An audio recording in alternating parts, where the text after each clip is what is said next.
So I worked at this. Is this recorded? Yeah. Cool. I worked at this tech company, biotech company called Neon Therapeutics, and we'll call it that because it's closed, and that may or may not be because of me. And so I was an intern there, and we decided, just because, biotech is a joke, and it's a bunch of money, like, pumped in by people who don't understand how science works, so we just got hundreds and hundreds of millions of dollars invested into us, and so they're always like, we're gonna build a family culture around here, and I was 21 and, like, freshly out of, like, a really bad relationship, and I was like, I'm gonna eat all the food in the fridge, so I just gained 50 pounds over the course of my internship. Anyways, that's why they went out of business. that's why, dude, I was just fucking house and home. House in their chicken salad, dude. I got so many like passive aggressive fat comments thrown at me of just like senior tech advisors being like, well, that's a lot of chicken salad you're putting on that sandwich, bud. Like, save one for the rest of us. You're just a 21-year-old like heavy intern double fisting sandwich. Like, can you believe this is free? Dude, they're like, hey, save some for the rest of us there. And I was like, this is free, and I just got out of an abusive relationship. Let me fucking have this. I love as a counter to save some for the rest of us. You just go, be faster, idiot. Dude, fucking get up here. It's not my fault. My desk is next to the kitchen. Fucking asshole. Anyways, so we came in, and like there was like one day after work, guys. Hey guys, we're getting off work at 2, so we can do a a chocolate chip cookie judging competition. And so we brought the local radio station host in, who apparently, like, this guy, like, his entire gambit is that he goes around and judges people's chocolate chip cookies. So we brought him in, and then I was one of the guest judges, and so it was like me, him, and like one senior, senior, I don't even know, like, scientist. Yeah, whatever. And I was just, oh man, I was reading people. I was like, oh, these taste store-bought. I was like, oh, these are dry. But I was, I'm riffing, I'm doing my thing. I'm like practicing for being a content creator one day. Radio guy pulls me after. He's like, you got some chops. If this science thing doesn't work out, come intern with us down at the radio station. Gave me a card. Can you imagine poaching someone from a biotech lab to do radio? I had great bits. He was like, you're the funniest guy here. And I was like, fucking A, right, I am. I just love, like, hey, if this, like, multi-million-dollar job doesn't pan out, try radio. Yeah, they're like, be on hey, 104.1 The Whale. Yeah, like, hey, if 6 figures directly out of college doesn't sound enticing. I was doing coffee runs at 4:30 a.m. for a chain smoker talking about traffic and tits. That's so funny. I love that you guys brought on a chocolate chipologist. Yep. To, like... Because that's culture. You're building a culture. But before we get into all that, we got to talk about the sponsor of today's episode, BetterHelp. Danny, it's Halloween time. Ooh. It's spooky. Spooky. Oh my god, a hooded man. Oh my god, that's my phobia. That's my number one phobia. I'm in your suburbs. Oh, you don't know if he has hair or not. He could be bald. Ooh. And since we both have fear of hooded men, I think anyone bigger than me, really. Yeah, that's also incredibly fair. I think it's important to know that there's always a space to talk about your genuine fears, whether it be hooded men. Man, your hair just makes that helmet. It makes that hood look like a helmet.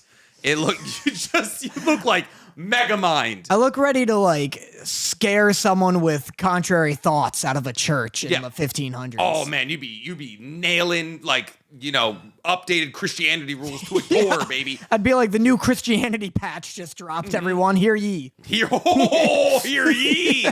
But Danny, it's important to know that everybody has fears. And this spooky season, it's important to find a place to talk about those fears with somebody else. And that's why I want to talk about our sponsor today, BetterHelp. See, BetterHelp has helped me talk about my fears with licensed therapists for years now. I've moved pretty much every year of my life, and every single time you move somewhere, you're like, oh, I need to find a dentist, and a primary care physician, and, oh, I don't know, maybe a therapist. But finding all those things is very difficult. But BetterHelp makes it a lot easier. See, BetterHelp understands that it's not easy to find good help everywhere you live, and thus BetterHelp's committed itself to allowing people to find help wherever they are. And they make it super easy. See, BetterHelp, all they need you to do is fill out a questionnaire. And after filling out that questionnaire, telling BetterHelp about what you need, what kind of therapist you're looking for, and a little bit more, most people are connected with a therapist in 48 hours. That is a promise that they make. Most people are connected with a therapist, a licensed therapist, mind you, in 48 hours. So if you've been looking for somebody to talk to about your fears this spooky season, go to betterhelp.com/otakus for 10% off your first month. That's BetterHelp, BetterHelp.com/otakus, OTAKUS, for 10% off your first month. Get matched with one of BetterHelp's licensed ghouls. Ooh, they're therapists, though. They're licensed therapists. But speaking of gaining mass, Danny, you want to tell our adoring audience how much weight you've gained since beginning this mission to fight me? Yeah, in 3 weeks, I've gained like 6 pounds. Okay. So you started at 129. Yep. You're at 135. And baby. you measured yourself after eating dinner, I imagine. Oh yeah, I'm just full of Alfredo spaghetti. End of the day. Yeah. And so you're like, a I've good gained weigh-in. 6 pounds of mass. And I didn't eat 6 pounds of spaghetti though. I'm not saying you ate 6 pounds of spaghetti, but you're supposed to weigh yourself. Like your true weight is you take a pee. Yeah. Or you take a poop in the morning and then you weigh yourself. Yeah, but at most, I've got like half to a quarter pound of spaghetti You in were me. maybe 3-4 pounds up, maybe. What do you mean? I think Of you're. food in me? I think you're 3 or 4 pounds up, maybe Oh, total. I'd take that. A I'll take pound a 4. week? Yeah, a pound a week I'm doing right now. Pound a week isn't bad. How? I It's think not getting you 155. I think it will. Actually, it would. It Yeah, it definitely would. You only need in 9 months. You need 30 pounds, which is about half a year. That's like 6-7 months.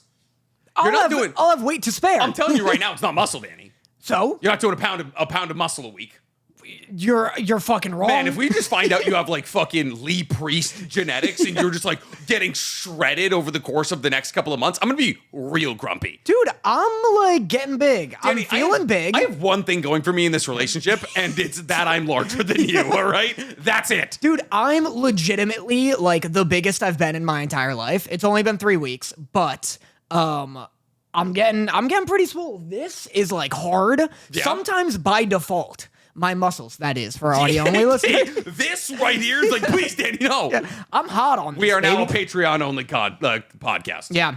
Today, I usually, for the chest press, I do 2 35-pound dumbbells. Okay. That was at the start of So my... dumbbells, not a bar. Yeah, I don't like Gotcha. doing... Because they only have Smith machines at Planet Fitness. Okay. And it's weird. That makes sense. If anybody was ever gonna get like death by like a bar, like a bench bar, it'd be at Planet Fitness. Well, this is like a fucking guillotine, though. This is worse. Oh, Smith. Well, but you can roll it back and yeah, lock it you in. don't roll it back. But Smith machines are nice. It's the perfect rep every single time. I don't like... It hurts your wrists, your ankles. Okay, but why are you like straight? I am like this. Just literally just straighten out your arms. It just feels weird. I like the control. Like part of like building muscle is like learning the forms and learning control. I don't like that it's really? like holding my hand during it.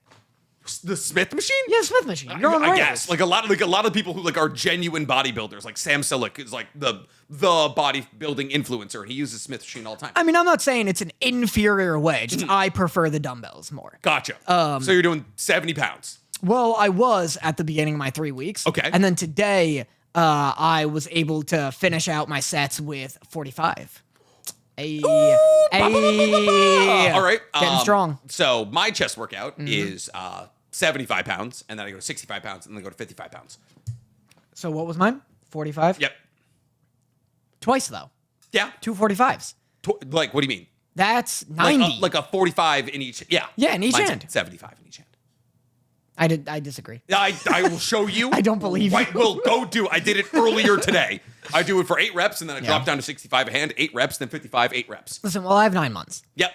And I am moving at an alarming rate. The government's already... They're already like trying to pull testing blood me. from you. Yeah. They're swabbing you in the Planet Fitness bathroom, being Yeah. like, this is our new super soldier syndrome right here. Yeah, I'm going to be the new Lunk. I'm going to be walking around. Have you seen that? You're gonna At be Planet the Fitness? reason that they're just blaring that fucking giant siren. Dude, I love it. Planet Fitness. They have a big like mural that goes judgment free zone. And then they're like, if right you make next noise, to it. you're gonna get publicly shaved.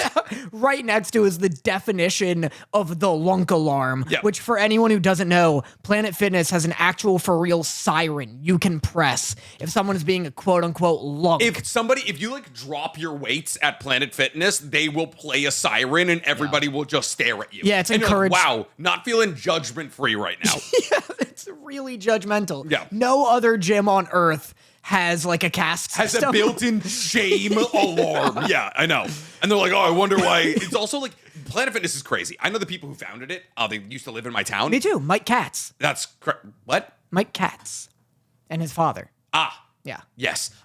So they sold it, and then they moved to my town, and then his son drove a GTR for the rest of his life. And if he sold it, maybe it was to Mike Katz. Gotcha. Yeah. He sold it. It was like $500 million, and then when his son turned 16, he was like, "Here's $250,000. Go choose a car, or 2 or 3. How many cars you can get with $250,000?" And so we did that, and I was incredibly jealous. Anyways, to cancel a Planet Fitness membership, you literally you can't do it online. You have to like write a letter and like turn it into a local Planet Fitness. It's fucking crazy. You have to go in and do it like face to face. Face to face. You have to like break up with Planet Fitness. And they're like, really?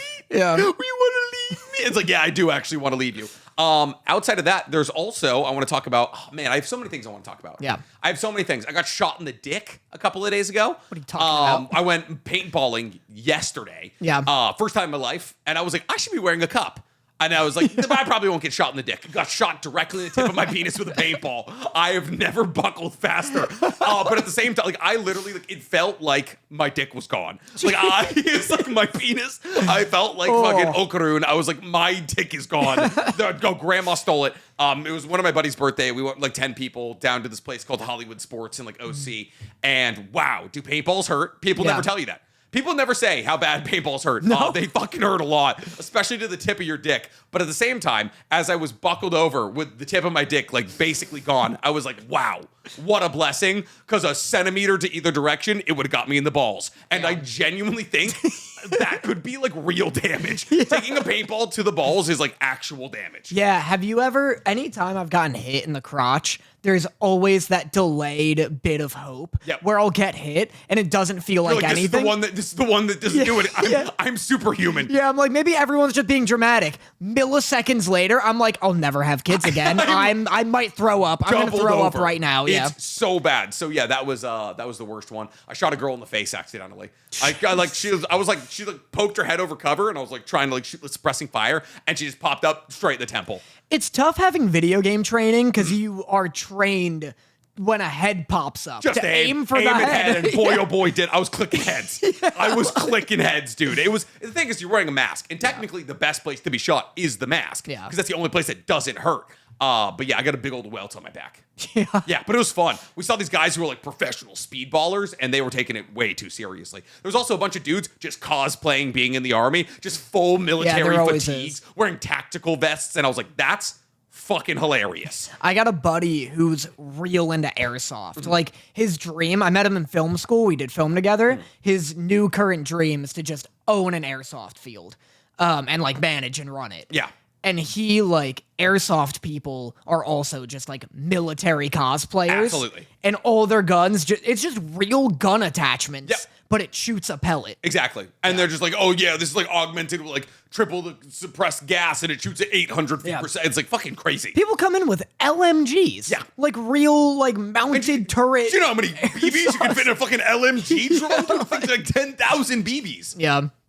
We should go to airsoft, but with Tommy guns and pinstripe suits. And we're just everyone's being super military and we're just smoking cigars. We're listen, say. I was come here, doll.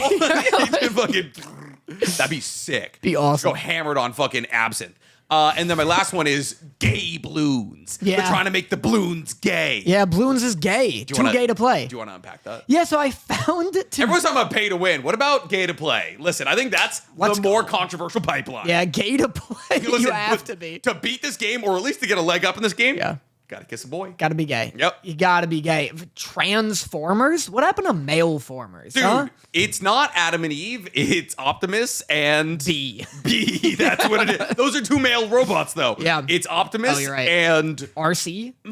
that's the one. Yeah, Yep. that's the girl one with boobs. That's the girl one, and that's why Transformers was not at the top of this list. Clear distinction between men and women. Because she's a boob. Yeah. She has boobs. She has boobs, and as she should, because she's a car. So I found, and other people have found this before. I'm pretty late to this list, but there's a list of 1,500 games that someone has curated and specifically gone through each of them and like rated them based on their wokeness level. Yeah.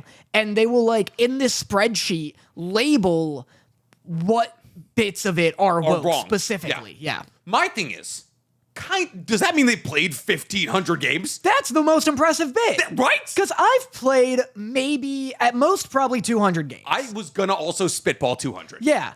But if you like put them all in front of me, I'd probably have memories triggered and be like, oh yeah, I have played this and that. Are we counting Flash games? Yeah, we can count that. I feel like Flash games is what gets me to 200.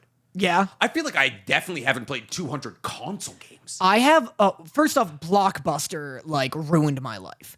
Back when I could just get a new game a week. Yeah, of course. And I played like the most obscure game I can remember playing, Aliens, the Alien Invasion game, where you're an alien, you have Where's to a little abduct. 2D drawn? No, you have to abduct. Like, destroy all humans. Destroy all humans. Yeah. That's like the That rules. most obscure. Like that was my Blockbuster pull. Oh no, I was playing crap. I was playing like shit you've never even heard of. Yeah. But like Do you ever play Guns?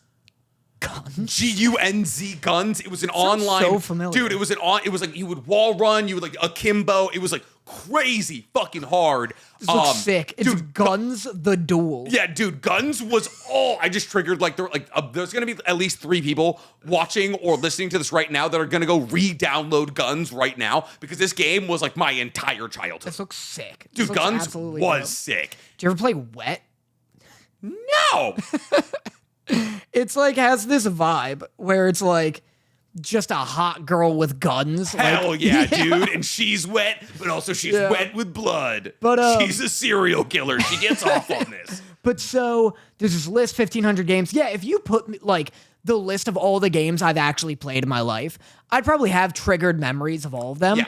I couldn't tell you which ones are like too gay or not, though. Do you think Spore is gay because you're making like amorphous blobs? Yeah, like, let me see if Spore's on here. Do you think you're gonna what? Control F Spore? Yeah, That's fair. let me see. I did that with a different one. But no, so this When does it list. start getting to recommended? Where in the list? Because it's 1,500, and it's basically like not recommended, recommended. First recommended one is Borderlands 1. The Metro games, no woke content. Metro, as in like Samus? No, like Metro Last Light, Metro Exodus. Gotcha. The like Russian, like underground shit. Witcher 1 and 2, no woke stuff, but Witcher 3 is woke. Why? Because there's no Several minor characters provide exposition regarding their experiences as homosexual individuals. The exposition includes light social commentary. Too woke.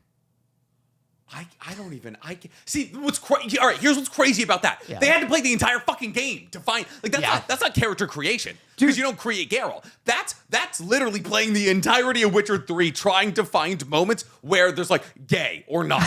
Like, they've had to platinum 1,500 games. God, there's so many. My favorite one is Oblivion, which I did in the video. Where is it? Let me see. Oh, because one of the merchants is like hits on dudes. Yeah, it's like That's what I'm saying though. You literally have to get into every single aspect of the game to find out if there's literally anything gay in it.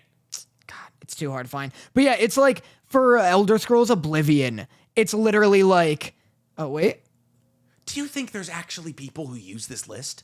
there's no way. There's absolutely no way. But why make it if no one's gonna use it? Oh my God, Pop Tropica's on here. Do you remember that? Is that the one with the fucking like you have to line up? It was like kind of Candy Crush, right? It's like a no. Oh but no, you shoot them up, right? No, it was like a flash game for like fucking like you'd play it at your school library essentially, but that one's also too gay.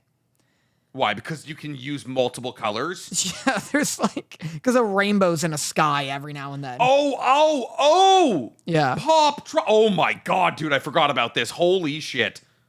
Wow. Yeah, no, I'm telling you right now, the majority of the games that I played are most likely coming from like the Flash Avenue. Yeah, but yeah, Oblivion is like my favorite one because it's like Because Dingus Pingus, the merchant, the orc merchant, flirts with dudes. it goes like it's like subtle LGBTQ messaging, and then it goes like Blumpus Dink flirts with men, and you look it up, and he's just this random fucking just a orc. fucking merchant orc. Yeah. I love that. You want to hear Civ 5 and 6? Yeah. Do you know the Civ games? I know the Civ games. Yes. Civ 5, no woke content. Nice. Good. Huge win for the boys. Yeah. Civ 6, not recommended. Contains overtly pro-climate action messaging. Added historically unimportant female leaders. How is this? I don't. Okay. What is woke? What is woke? It's just if women are in it. We looked at the Helldivers 2 one. Helldivers 2 contains subtly pro-DEI messaging. No clear distinction. You don't know the race of anybody. No clear distinction between male or female aside from voice options. The intro notably features mixed race family.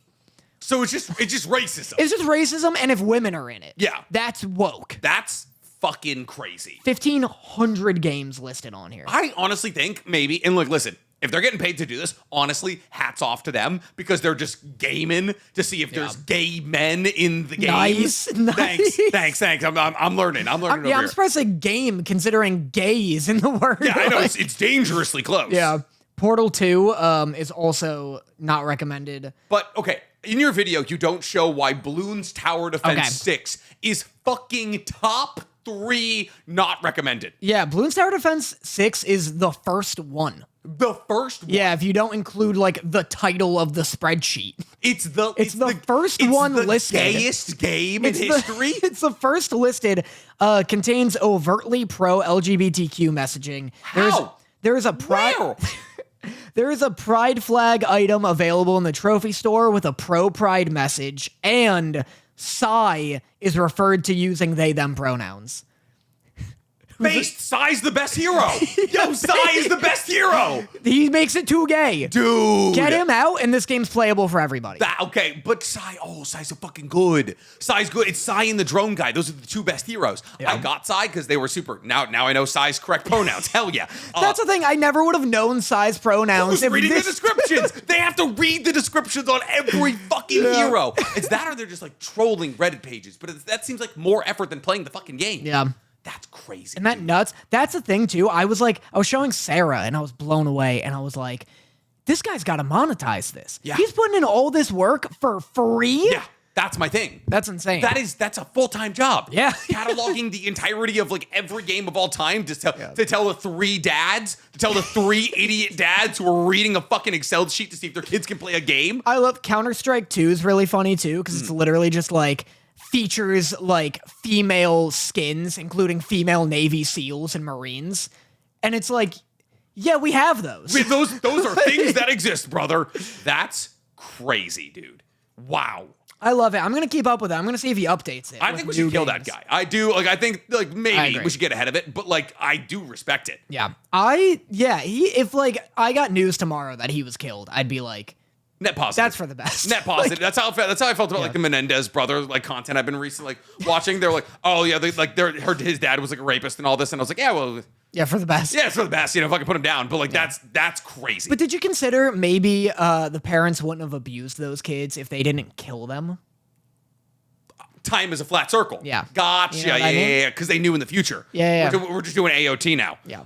So yeah, that's our cold open. We're all over the place here. I love it, dude. Hogwarts Legacy is also not recommended for being too woke. Because can girl? Like why? Because it goes. I mean, like actually, that's kind of crazy considering the fact it's a J.K. Rowling piece. That's what I mean. It's funny that game was like ridiculed by like the left for J.K. Rowling's transphobia. Yeah. And this list goes here. It goes. Not recommended. 1800 Scotland somehow has diverse LGBTQ characters. Uses body type instead of biological sex. And what that means is when you're creating a character, instead of saying like male, female, it says like body 1, body 2. Yeah. I'm surprised JK let that happen. There's no way she was involved in any regard whatsoever. I love that the list was like, somehow there's gays in 1800 Scotland. Is it in the 1800s? Is it not fucking, the game is like a prequel? Mm-hmm. Gotcha. Oh, thank you for the 11 months member sending my love letter. If you were to made one hero of a classic RPG, wait. If you were made the hero of a classic RPG, which one would you choose? Also, Laboon is the best. Fuck yeah. Go fuck yourself. Laboon is the best, dude. Hell yeah. Go absolutely fuck yourself, James Hudson. If you were made the hero of a classic RPG, which one would you choose? God, make me Geralt. Yeah. Fucking hell yeah. With your insatiable libido. Oh my God, dude. He's just covered in women. He's just covered. All the things I would do to, not Ymir. Yennefer. Yennefer, oh my God. I love how constant. Yennefer's so your type. Yennefer's You're so not a Triss guy. Triss is so your type. Yeah. Triss is so your type. She's a cutie. She's just got bangs and she shows up. She's a home wrecker. Yeah, she's a home wrecker. You know what? Because I'm so horny, I was playing The Witcher 3 and I was like, I'd never played Witcher 1 or 2. And Triss is like, let me get that D. And I was like, you know what? You can get it. And then I was like, I found out after sleeping with Triss, they're like, hey, you've been with this woman Yennefer your entire life. You kind of had a kid together. And I was like, fuck. And so I was like, hey, Triss, we kind of got to, like, I'm going to stop romancing you. I'm going to go romance Yennefer. Yeah. So I romanced Yennefer. So I got the ending where Triss and Yennefer tie you to a bed. Oh, yeah. And they're like, we're going to blow your mind. Then I was like, holy shit, I did this so right. And they both fucking leave you. And I was like, oh no, women have autonomy. And that's why Witcher 3 is too gay. Too woke and too gay. It is on this list and it is too woke and too gay. Yeah. God, I want to live and die by that list. I want people to make lists like that, but for like good shit. I don't know what You just want a good spreadsheet? Like you can do that. If you take that spreadsheet in reverse. Dude, if you made a Naruto spreadsheet of any kind, that's an easy video. People would watch the shit out of that. If you did a spreadsheet of Rasenguns, who Naruto characters would vote for? Topical. Is that even a spreadsheet? Yes, no. Binary, baby. I guess so. Undecided. There's a third option. 10-10, undecided. Yeah. Naruto, Kamala.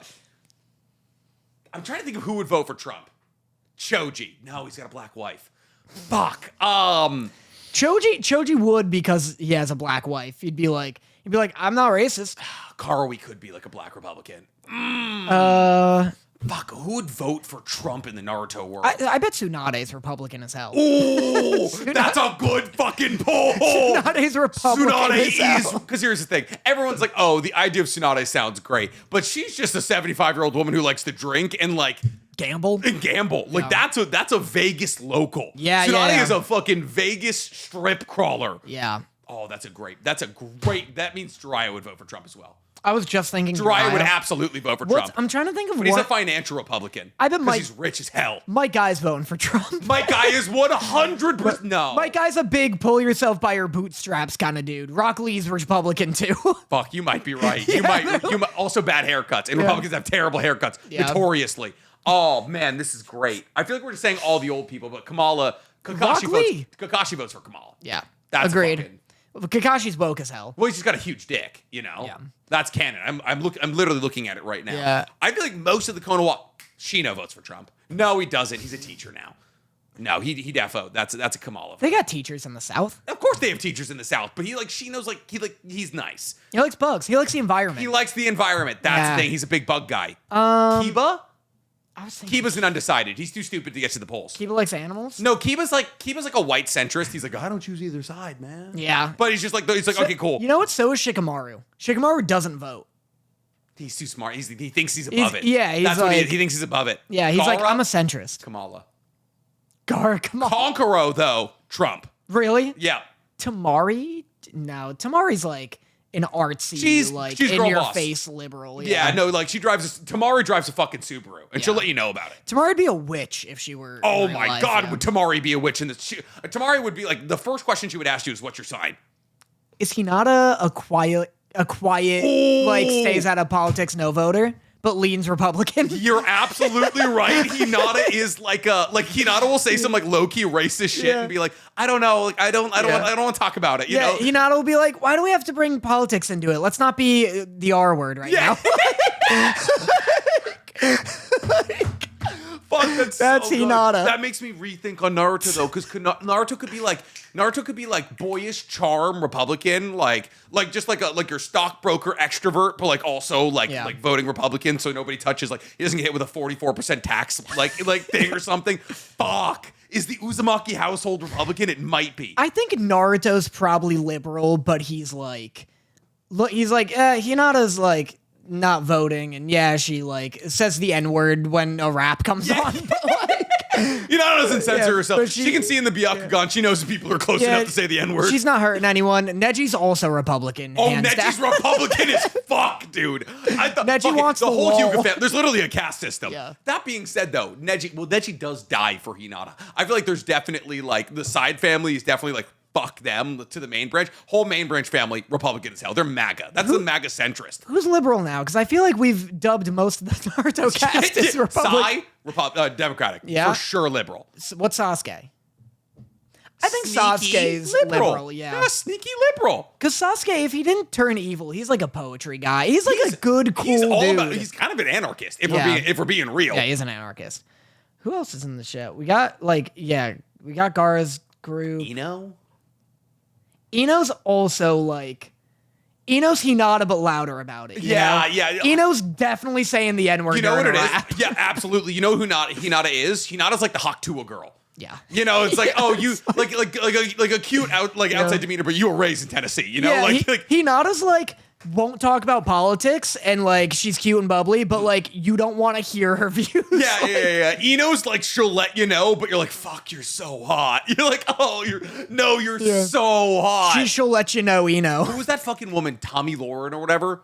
Like a couple years ago, some like right wing political pundit. Was she the attack helicopter one? Who's like my pronouns? Something like that. Or, yeah, but like hot. Lauren something. I think. Something like that. Yeah. Like hot. Yeah. Man, here's one. Fuck, who was it? We missed one from the Konoha 13. 1010? You said 1010's undecided. Undecided for sure. Is that everybody? Maybe. Wow, that was fun. That was Can fun. we do this with every single anime? We can do it with for the next 2 hours? every anime. We do a new one. Straw Hat Pirates. I don't know enough of them to like. All right, Luffy's liberal but doesn't vote. Yeah, Luffy doesn't vote for sure. Luffy's like on the. His entire thing opinions is of breaking liberal. down the government.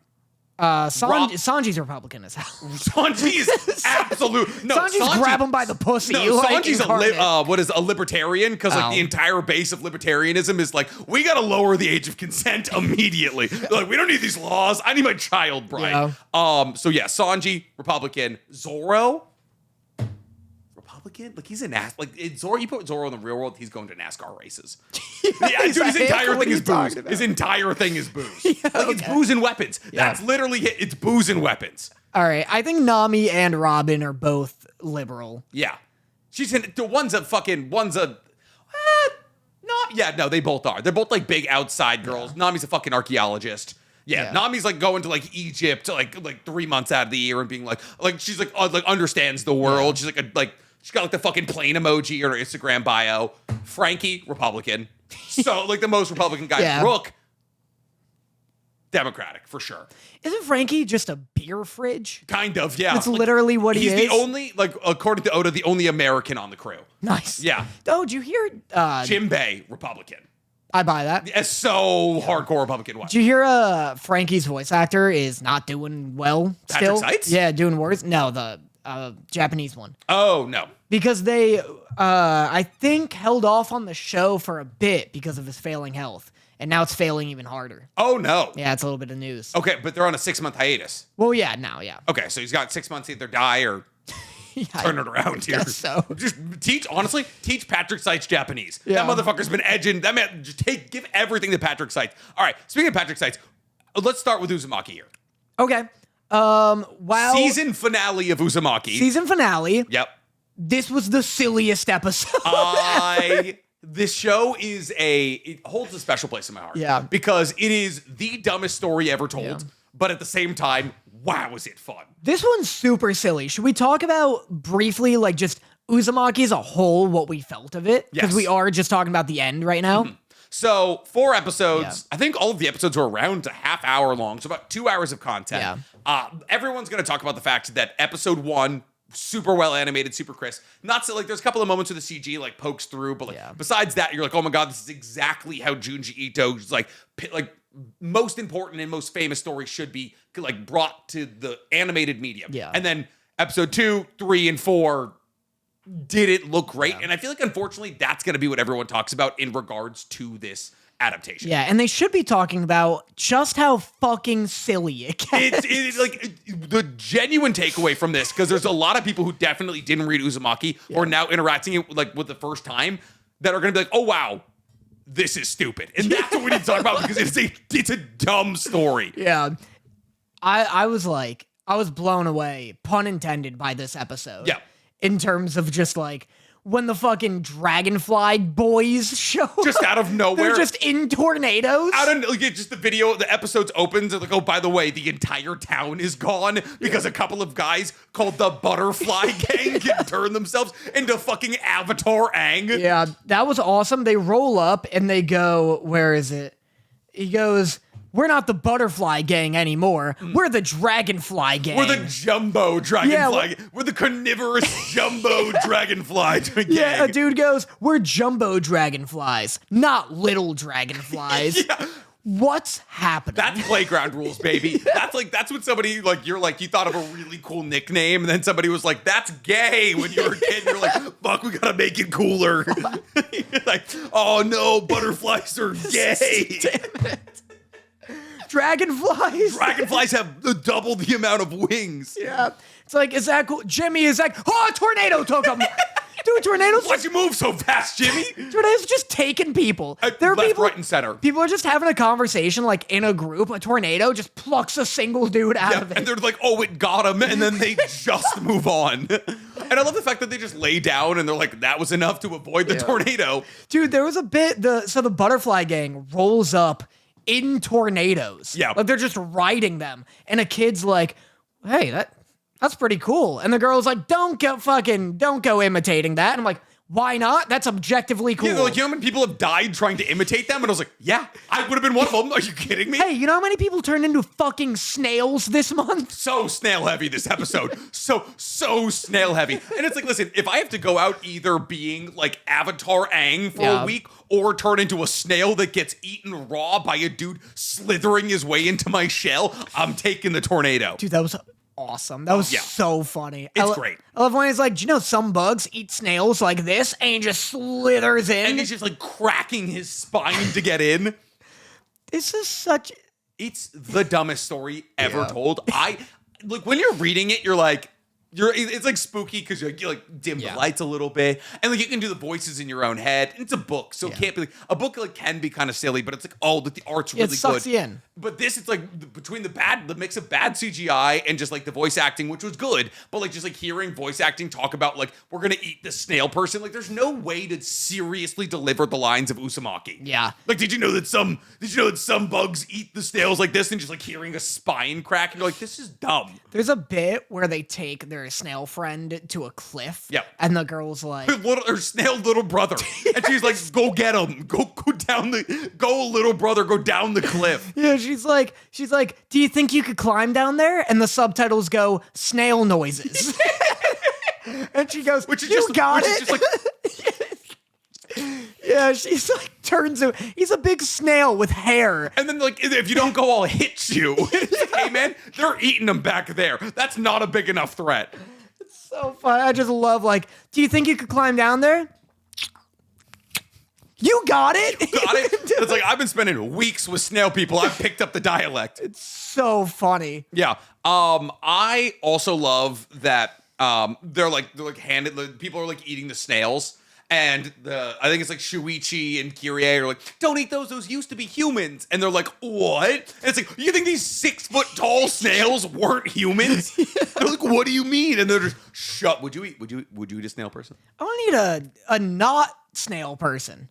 Like you would need a regular snail. You don't eat shrimp. I'd eat a person sooner than I eat a snail that was never a person. That's wild.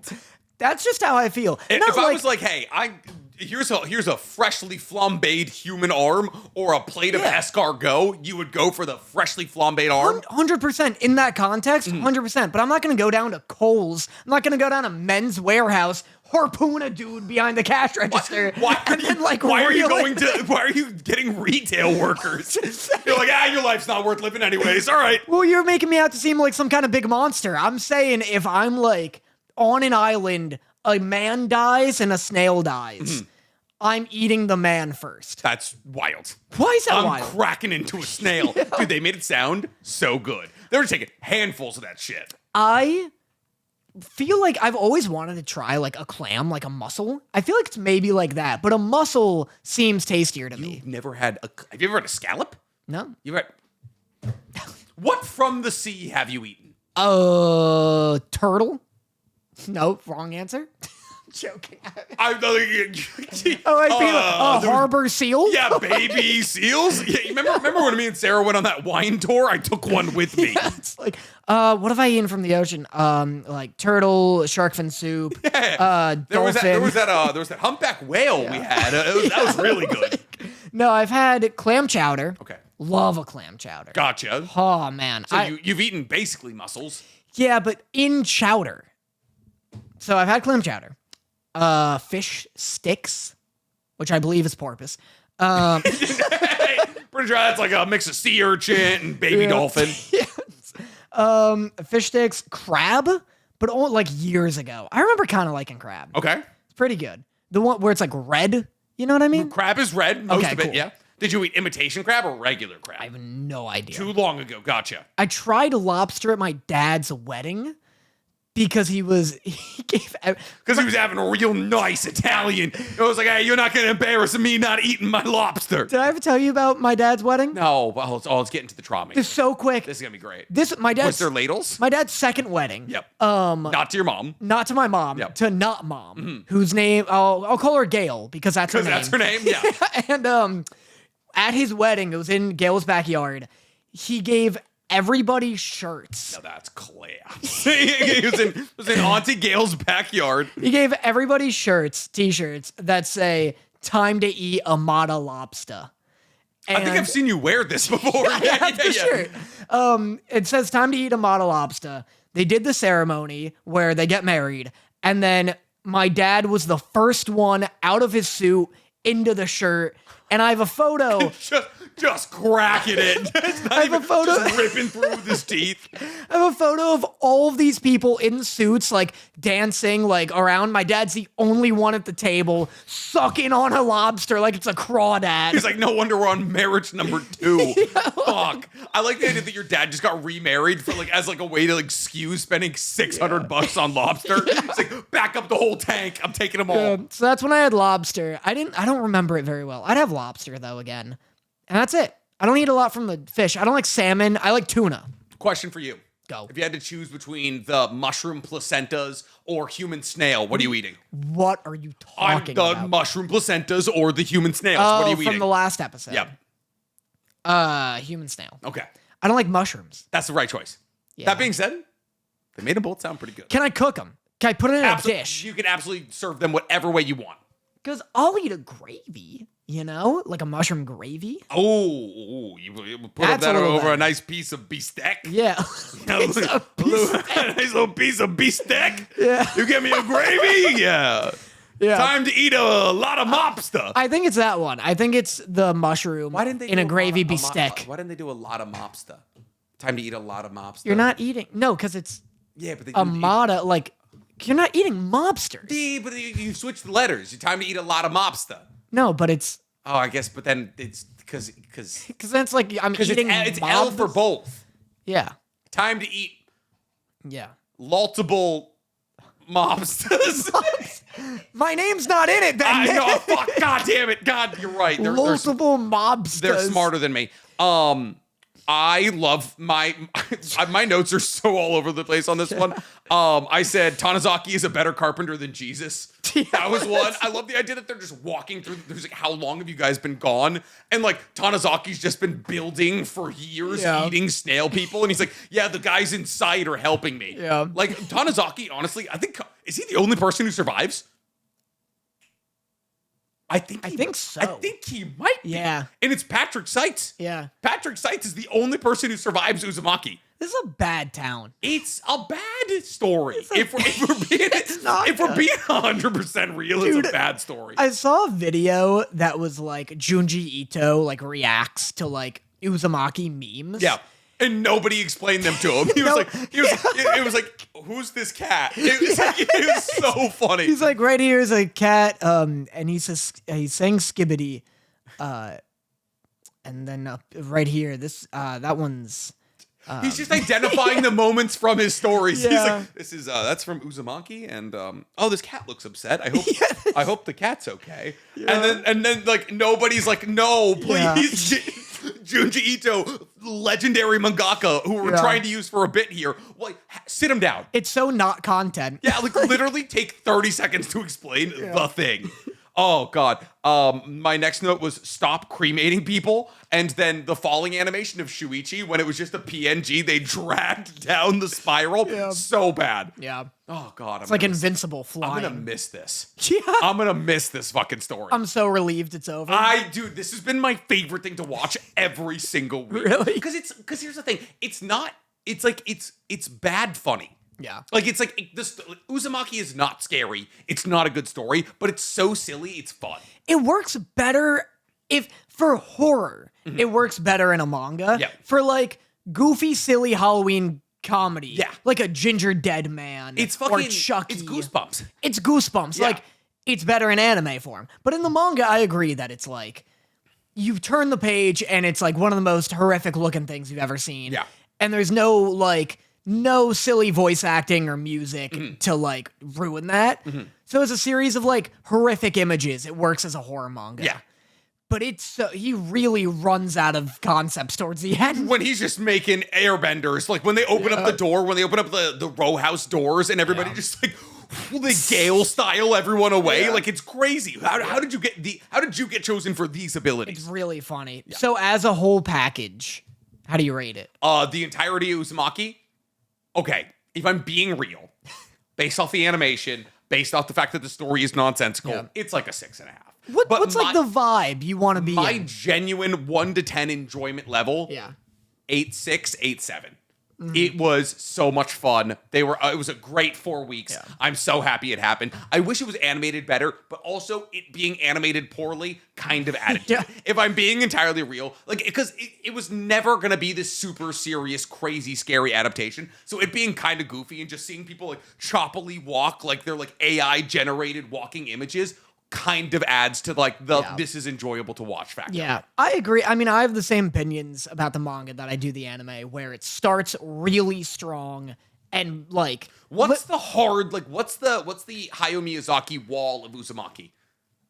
Hair Girl. It is Hair Girl, isn't it? It's the first not interesting one. Yeah. So it's like the dad, and then it's like mom goes crazy. Snails is fun, and then they do snails like 3 times, and you're like, what are we doing here? Yeah. And then while that's happening, Hair Girl happens, and then it's like we've lost the plot entirely. Then we're doing like mosquito spirals, and then we're doing the lover snake. Yeah, thing. they twist up. I really think it like starts at the peak. Like the second you turn on Uzumaki, it's peaked. Yeah. Like, and then it just slowly goes down. Headers out. It's like watcher retention. Yeah, Like exactly. on YouTube, it's like 100%. And you had 100% at 35 seconds in. I showed my roommate and Sarah the first episode, Yeah. and every week that I watch this, I'm like, thank God I stopped at the first episode. Yep. I get like 4 chances to prove to them anime's not weird. And boy, oh boy, is Uzumaki not the one. Yeah, so, yeah. Dandadan is also going to be one that you're going to want to avoid.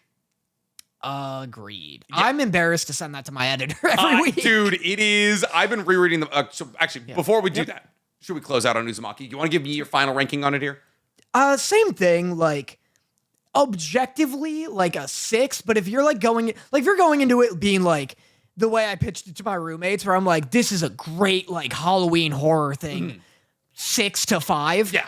If you go and you're like, you want to get real high and like goosebumps. That's what I was about to say. If you are baked off your ass and like you're like still want to get in the Halloween mood, what a fun story. Yeah, get some weed, get some apple cider, like drop the heat in your house. Yeah.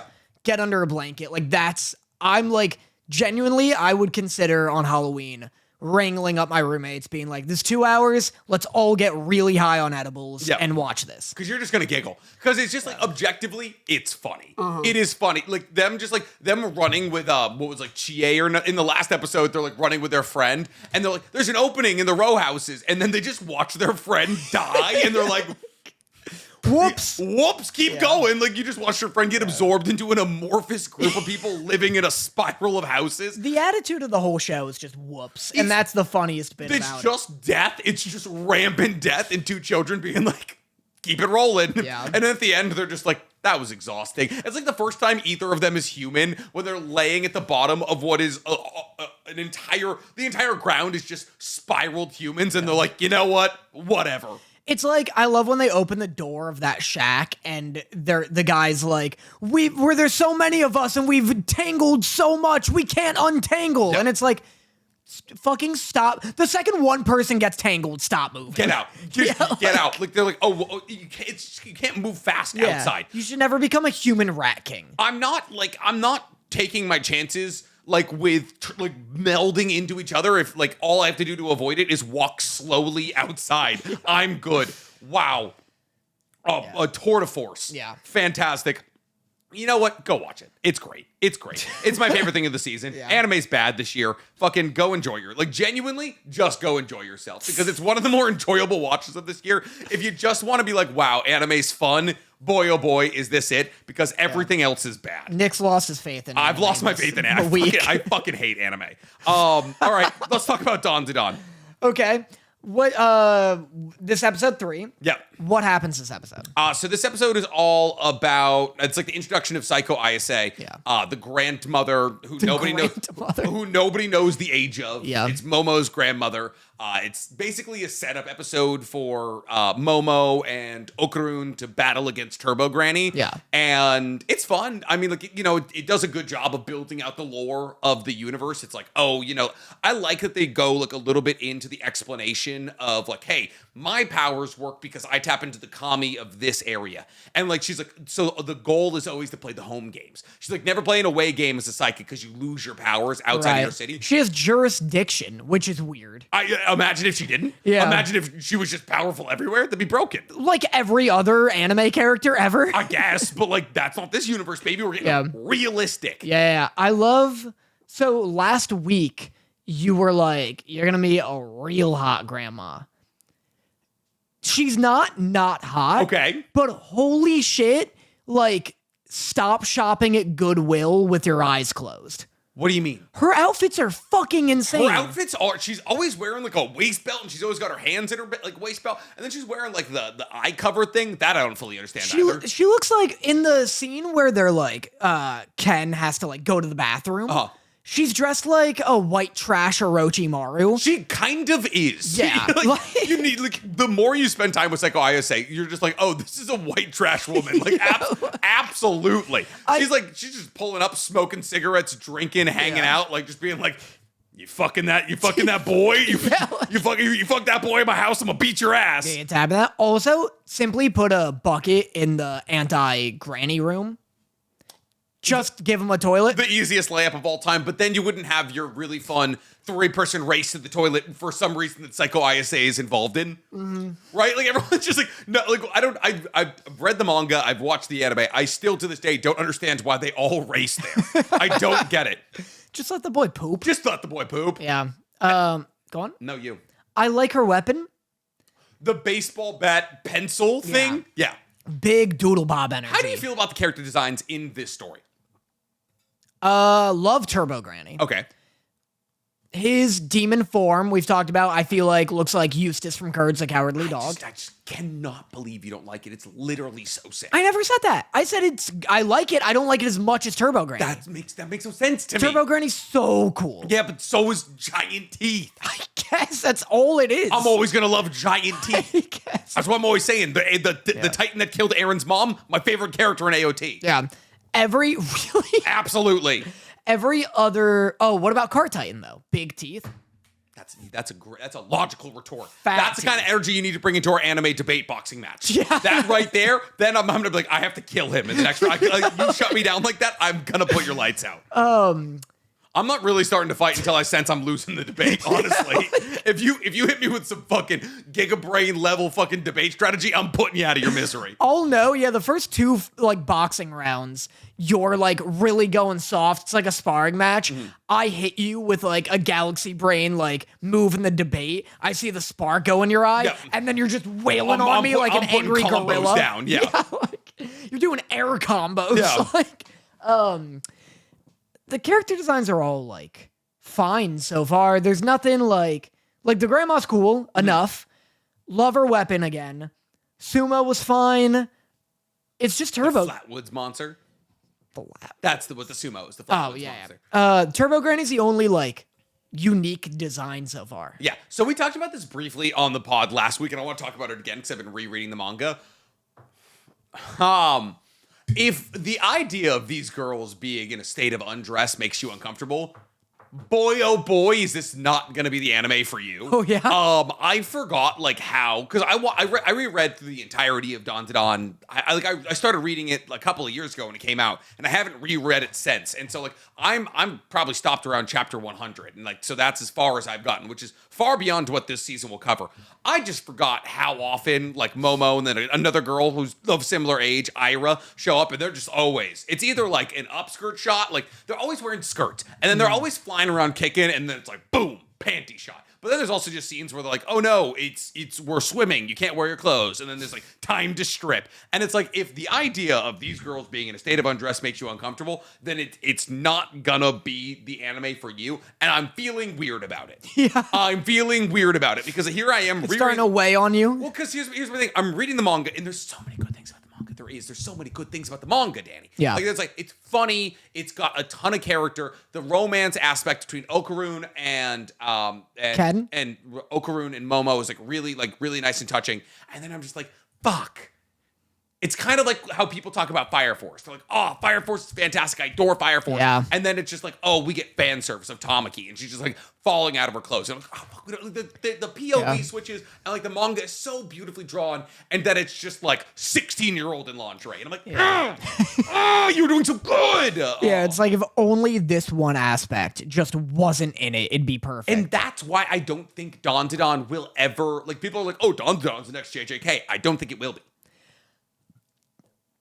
Yeah, I was gonna disagree. But yeah, because JJK doesn't have that mark against it. No, I mean, no, not in the way this does. No. For sure. I mean, because I was gonna disagree, but a lot of people, when I reacted to the first episode, and I posted TikToks about it, so many people were like, yeah, I'm done after this one. Like, this was too much. Yeah. And yeah, it's a hard opening, too. If they saved it for episode 10 or something, they'd have more of a chance of pulling They're in kind of just setting the standard because, like, for at least the first 25 chapters, it pretty much just revolves around, like, these kids borderline getting essayed. Like, there's a similar thing happens to Okarun that happens to Momo, like, chapter 20-ish. It's funny because a lot of people will be like, oh, nobody actually cares about that and this and that. If you think of all of the most popular anime, they're not this pervy. They're not, dude. Like Naruto has its moments. It's got its sexy jutsu moments. Like, but like it's also like these are like if you're talking about anime, like the most popular anime of today, I would say are unfortunately Mushoku Tensei, which does do this. But that's true. I'm immediately wrong. We have to play like things. Like the thing is, there's still sides to this argument. Anime. I was thinking there's the side that doesn't care. There's the side that likes it, and then there's the side that does care. But Mushoku Tensei, I'm talking about like mainstream in America. Yeah. The country that matters. Yeah. Where like JJK, Chainsaw Man, more Attack on Titan's like the biggest one we had. Yes. Like most recently. Like Attack on Titan was way bigger than JJK in America. Yeah, Bleach isn't. Listen, Orihime's character design is wild. I'm not gonna like it is absolutely wild, but it's not like stripping character people are down. boobing for sure. Oh, people. Tite Kubo, like it's like the Tite. You texted Kubo. I've been reading Bleach, and we'll get into it because it'll be my best boy probably. But I've been reading Bleach, and I texted you, and I was like, the way I'm just in love with Rukia. Yeah. And you texted me back saying, yeah, Tite Kubo can draw the hell out of the woman. Oh, dude, Tite Kubo can draw the fuck out of a woman. Dude, wait till you get to Renkiku. putting the name Tite Kubo in any sentence fucking destroys the foundation of that sentence. Syllabically, it's a tough word. Syllabically. Yeah, Syllabistically. It's not a word, but if you said it to a dumb person, they'd probably believe you. I liked it. Yeah. So what's that say about me? Oh boy, buddy. Do I have news? Yeah, but it's like, I was thinking like Attack on Titan, no perviness whatsoever. Yeah. JJK, like, a little sprinkled every now and then, but like it's not like this. And Mushoku Tensei isn't that. It's not like you don't go into like a store in America and see Mushoku Tensei merch. No. You go into like an anime store and you'll find it or something. Yeah, but not into like a Loungefly, a Hot Topic, a Walmart, and there's the posters. Like, I think genuinely the anime community is split into 4 quadrants exactly. And it's kind of like strongly disagrees, lightly agrees, lightly, like strongly agrees. Yeah. And it's like fucking people under 18 should not be sexualized. And it is literally 25, 25, 25, 25. I would say the bottom quadrant is why the Mushoku Tensei fandom is so fervently because it's like everybody in that quadrant is like, this is the greatest anime of all time. And then the other, like the 25% of people at the top quadrant are like, we're not watching that shit. Yeah. And Dandadan, for me, falls right into that lightly agrees quadrant where I'm like, I don't like that it's being used. Nothing ever really happens of substance, but I don't like that these situations are happening. I think there's a better way. Like, you can genuinely write so many other scenarios these kids could fall into, but there's so many, and this is why I feel as though this is like, because I fall anywhere between, like, I fall into the top quadrant, and so, like, because it's in the light quadrant, it makes me feel a little ucky, but there's so many great things about the story that I adore. And I feel like this is how people feel about Mushoku Tensei when I shit on it, because they're like, you don't understand how good the world building is, how great the characters are, you don't understand Rudy's like development. And I'm like, I do. I've read most of it, and I still don't enjoy it. I mean, at least with Dandadan, it's a different case from Mushoku Tensei, where like with Dandadan in Japan, he's doing nothing wrong, like, because the age of consent. So it's like, it'd be as if they were an American, and they were 18, and they were 18. He's still putting them in like overtly like sexual scenarios too often. Like, that's definitely weird. But with Mushoku Tensei, there's like the main characters like essaying people and their children. And they're 12. Yeah, it's like, and his cousin. It's a bunch of weird. And everyone's like, listen to the times. Right? This happened all the time. It's like, so, and also people got lit on fire. Like, what are we talking about? Exactly. It's like, there's more, like, you don't need as many concessions when talking about Dandadan. It's just like, it's like, their culture is different. It's too much, but like, fine. Mushoku Tensei, it's like, morally, I feel like I shouldn't be watching this. It just makes you feel gross. Like, I don't know what to tell you, man. Like, I get that your world building is fantastic, but like, the show makes me feel gross. But anyway, with Dandadan, love the grandmother's weapon. I love a multi-use weapon. Yeah. She uses it in such a sick way. The circles in the nails is sick. Well, not even just that. Yes, I do love that. I love the strategy of you're bashing your opponent with this metal bat, and then when you give them a second to breathe, you're drawing the circle. Yeah. So it's truly relentless. Like, even they can either get beat up or they can take a break, in which case you're like sealing their coffin. Yeah. And then, like, the barrier's like, oh, this barrier's outside of the circle. Like, it's actually like a pretty cool system. It's like, this barrier's like the nails outside of your circle, so everything around you is a barrier, or the nails inside of it, and so everything like inside of here is a barrier. Yeah. So like she's inside of a barrier, so she can't be hit, while she makes the entirety of like the outside around Turbo Granny a barrier, so it can't leave the circle. And her just smoking Turbo Granny and being like, stand your ground, and just working her. Love that scene. Yeah, that was awesome. Psycho's awesome. This was definitely a setup episode, which was a mild bummer because episode 2 ends with such an awesome like cliffhanger of like, oh, Ken's like finally taken over. Yeah. But I assume next episode's gonna be pretty hype, if not the following. I have a genuine question for you. So, as somebody who's read the manga, the first couple, I would identify, really, this is the first arc. This is the Turbo Granny arc. It's not its strongest arc by any means. And I say there's a lot of qualities of what's going to be in this Turbo Granny arc that make people it's a strong arc, and I love it. Like, it's funny. I love that, like, the vernacular is, like, recent. Like, it's, like, recent lingo. I love how Momo and Okarun interact. The art style is fucking bewitching. But, like, how are you feeling about it 3 episodes in? I'm seeing a bunch of comments of people being like, episode 1 ripped, 2 and 3 were ass, though. That's crazy. Everyone needs to fucking, like, take their ADHD meds and, like, settle down. This is, like, the pacing's going well for me. I think there's, like, plenty of exciting stuff happening.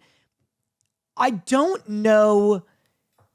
I still haven't found it's, like, what the groove of it's going to be. It's, like, close to it, but, like, I can't tell if it's gonna be, like, you know, he takes full control of his demon form and they fight, like, other, like, sentient, like, smart demon people. Are there gonna be other people who are, like, is it gonna be more of, like, a JJK where it, like, Bleach is a good example. Where Bleach is the prototypical, like, if you're talking about a JJKism, it's Bleach. Well, it's like Bleach is a good example where the first chunk of Bleach is versus Hollows. They're fighting Hollows, which are like sentient, but they're monsters, and you're not gonna like find any in like a Bleach fighting game. Yeah.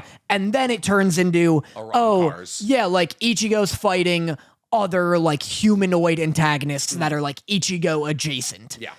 And I'm wondering if it's going to turn into that or if it's going to keep being like big monster ghosts or like wild ghosts. Yeah. Demon Slayer's the same, where it's like random ass demons for the first season. And then you work your way to like the dregs of the bosses, upper moons. the boss battles. Yeah, exactly. So yeah, I'm wondering if they're going to be like named boss battles in this. But episodes 1 through 3, like, I think it's very well paced. I'm very excited about Do you it. find yourself at all drawn to the romantic like aspects of this? Like, are you like kind of rooting for Okarun and Momo? No, because of how sexualized she is. Like, anytime a character is like overtly sexualized, like out the wazoo, and like her design isn't. It's just she's like constantly put in these like sexual scenarios. Yeah. I'm not like, oh, like, now I want him to bang her. You know what I mean? Like, I'd rather they stay friends. You don't have to be like, I want her to like, you just be like, oh, I hope they end up together. I mean, she's also a dick to him. It's not about fucking Dan. Sometimes With it's about, this show, it is. That's genuinely very fair. Also, she's a fucking bitch to him. She's a fucking scoundrel, and I hate her. So no, I don't want them to get together. Okay, so the reason I want to ask you that is because one of my notes is the show shows some of the qualities that make it so great, but not really until Ira's backstory does it make this IP truly shine. So Ira is a character who's going to show up in a couple of episodes, and there's like four protagonists in the story. It's like Momo, and then there's Okarun, and then there's 2 others basically. Ira is not my favorite character by any means, but her backstory is really, really cool. And it's like when she starts to get introduced, the scale of the world gets introduced. Like it's like you learn more about aliens, you learn more about. Is she gonna get introduced this season? Yeah. Oh, for sure. Oh, okay. I'm only on chapter of my reread. I'm only on chapter. I'm on chapter 26.1. Oh, yeah. And I've already been with her for like 8 or so chapters. Gotcha. So basically, she comes right after the Turbo Granny arc. And it's once you get her backstory, it's kind of like how everyone says in One Piece, once you get to Nami's backstory, that's where like it really starts to kick. Right. Like that's when they start to lean more into the Momo Okarun relationship. Yeah. And as somebody who hasn't really interacted with romance anime in a long time, this is going to be it's going to be weird for a lot of traditional, because it's being pitched as a traditional shonen, and in a sense it kind of is. But I can't think of a shonen that's had like this that's had so much romance baked into it and yet been so incredibly popular since like SAO. Yeah, we've talked about this before. Like all the mainstream anime don't really, shonen anime. Yeah. Don't have romantic elements. There's like there's Yuji a romantic undertow that pays off in the end, right? Yeah. It's like Ichigo or Hime, Naruto, Hinata. I don't want to say Goku and Chi-Chi because that's fucking even. They don't. It's like no romance involved. Yeah. He gets forced into a relationship. Yeah, I mean, like Chainsaw Man, like hardly. It's like coming of age, but he's being manipulated and abused by all. No, that's not romance at all. No. Like romance is definitely That's the point. Yeah, exactly. Like the point is that there is no romance. Genuinely, the closest comparison is SAO. Yeah, because SAO, there's a relationship established 9 episodes in, and then a lot of the story revolves around their relationship. It's Asuna and Kirito. And so I think this is going to be a weird shakeup for a lot of like traditional shonen readers because Momo and like Okarun's relationship does play a huge like pivotal point in like the movement and pacing of this story. It's great though. I mean, like, I don't know. It's one of the better things of this half of the year. Oh, for sure. First half of the year was so strong with JJK and like all that stuff. But like leveling. This is better than Solo Leveling. Oh, for sure. Better than My Hero. I'm enjoying it more than this season of My Hero. That's fair. So far. But yeah, we'll see the Turbo. Could any of this have to do with your success of your reaction series? No, actually. No, of course that would. You know what though? I will say if I'm adding a bias, the fact that I get to watch it in English helps. Yeah, that's fair. That helps a lot. Instant dub is crazy. Yeah. Just like a system that needs to be enacted for everyone. Instant dub is an instant dub. Yeah.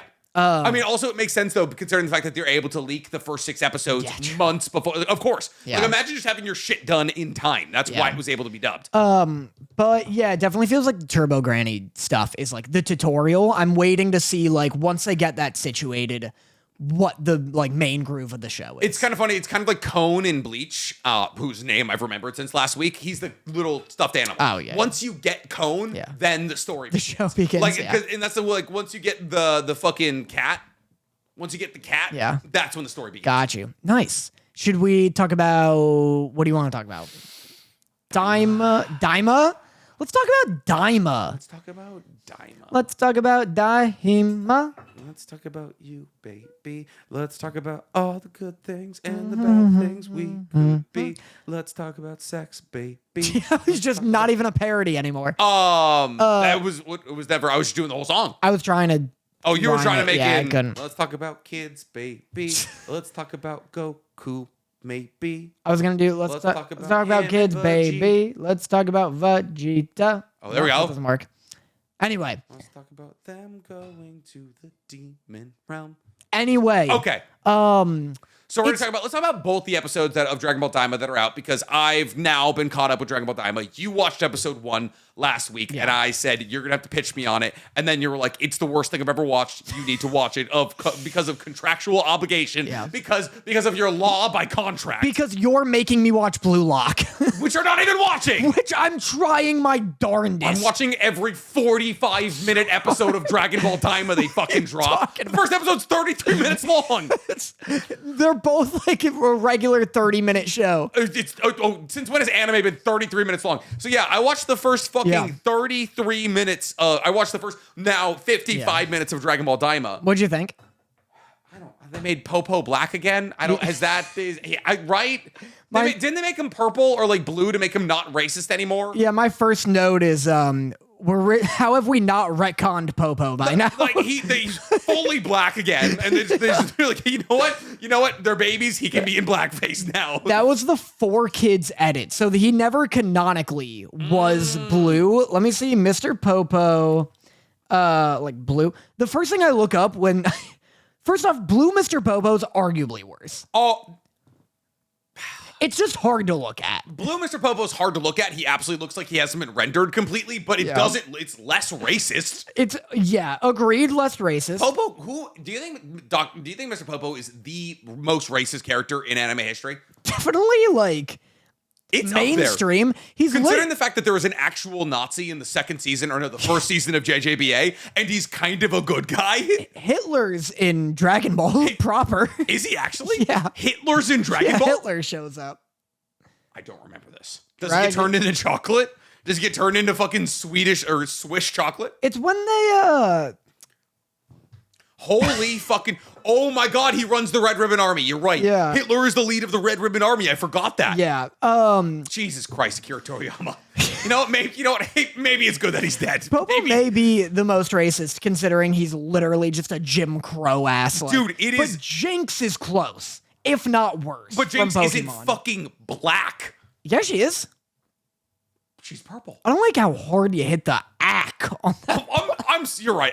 You know what? I'd like to hold on. I'd like to take this opportunity to apologize. My lord, Holy shit, she is. Oh my god. Maybe I've been retconning Jinx in my mind. I think Jinx is worse on the account that her name is Jinx, and she looks like this. Jesus Christ. Oh my god. That's bad. They even give her blonde hair so you know it's a white woman underneath. I think Jinx now. I think they retcon Jinx to being purple. Yeah, right? Okay, that's the Jinx I remember. Purple's an What'd you interesting. Google for that? Jinx racist? I just looked up Jinx Pokemon. Yeah, okay, gotcha. Jinx racist. Give me Jinx, but Jinx, the racist Alabama. version. Yeah. Holy shit.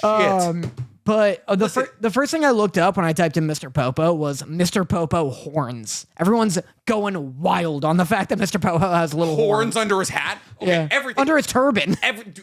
Everything's bad about it. They're like, oh, let's make the servant in blackface and put a turban on him. And also, now he's from the demon realm. Jesus fucking Christ! What are we doing? That's Popo, baby. Oh my god, it's so bad. I would just like every time he shows up, I'm like, and then the way he talks, like he's just like, oh, you know, I don't even want to do it. He's just like, do your Popo, that famous Popo you're doing. Dende's black-faced manservant. I had a note from the last episode, the first one, when they like fuck up Dende. Yeah. And then Mr. Popo just goes, "You guys want any juice?" And I'm like, was Popo always a bitch? Yeah, yes, forever. Yeah. Oh my god. Okay, you want to know my actual notes here? Give me your notes. So this is episode 1 that I'm going to be talking about. Yeah. Here. What is this EDM outro while they get changed, dude? The fucking intro to this that they play while like whatever the demon lord's name is, Bobbity fucking Junior. Who knows? Yeah. It was a King Dabra. But the king before him was King Abra, and he's King something or another.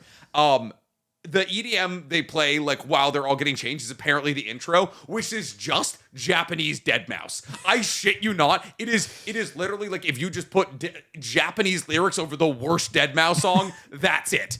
Yeah, it's fucking crazy. I don't care for the opening at all. It's bad. Really it's fucking bad. Straight up really bad. I wrote weirdest OP I've ever seen. Yep. I said I forgot Shenron just started adding wishes.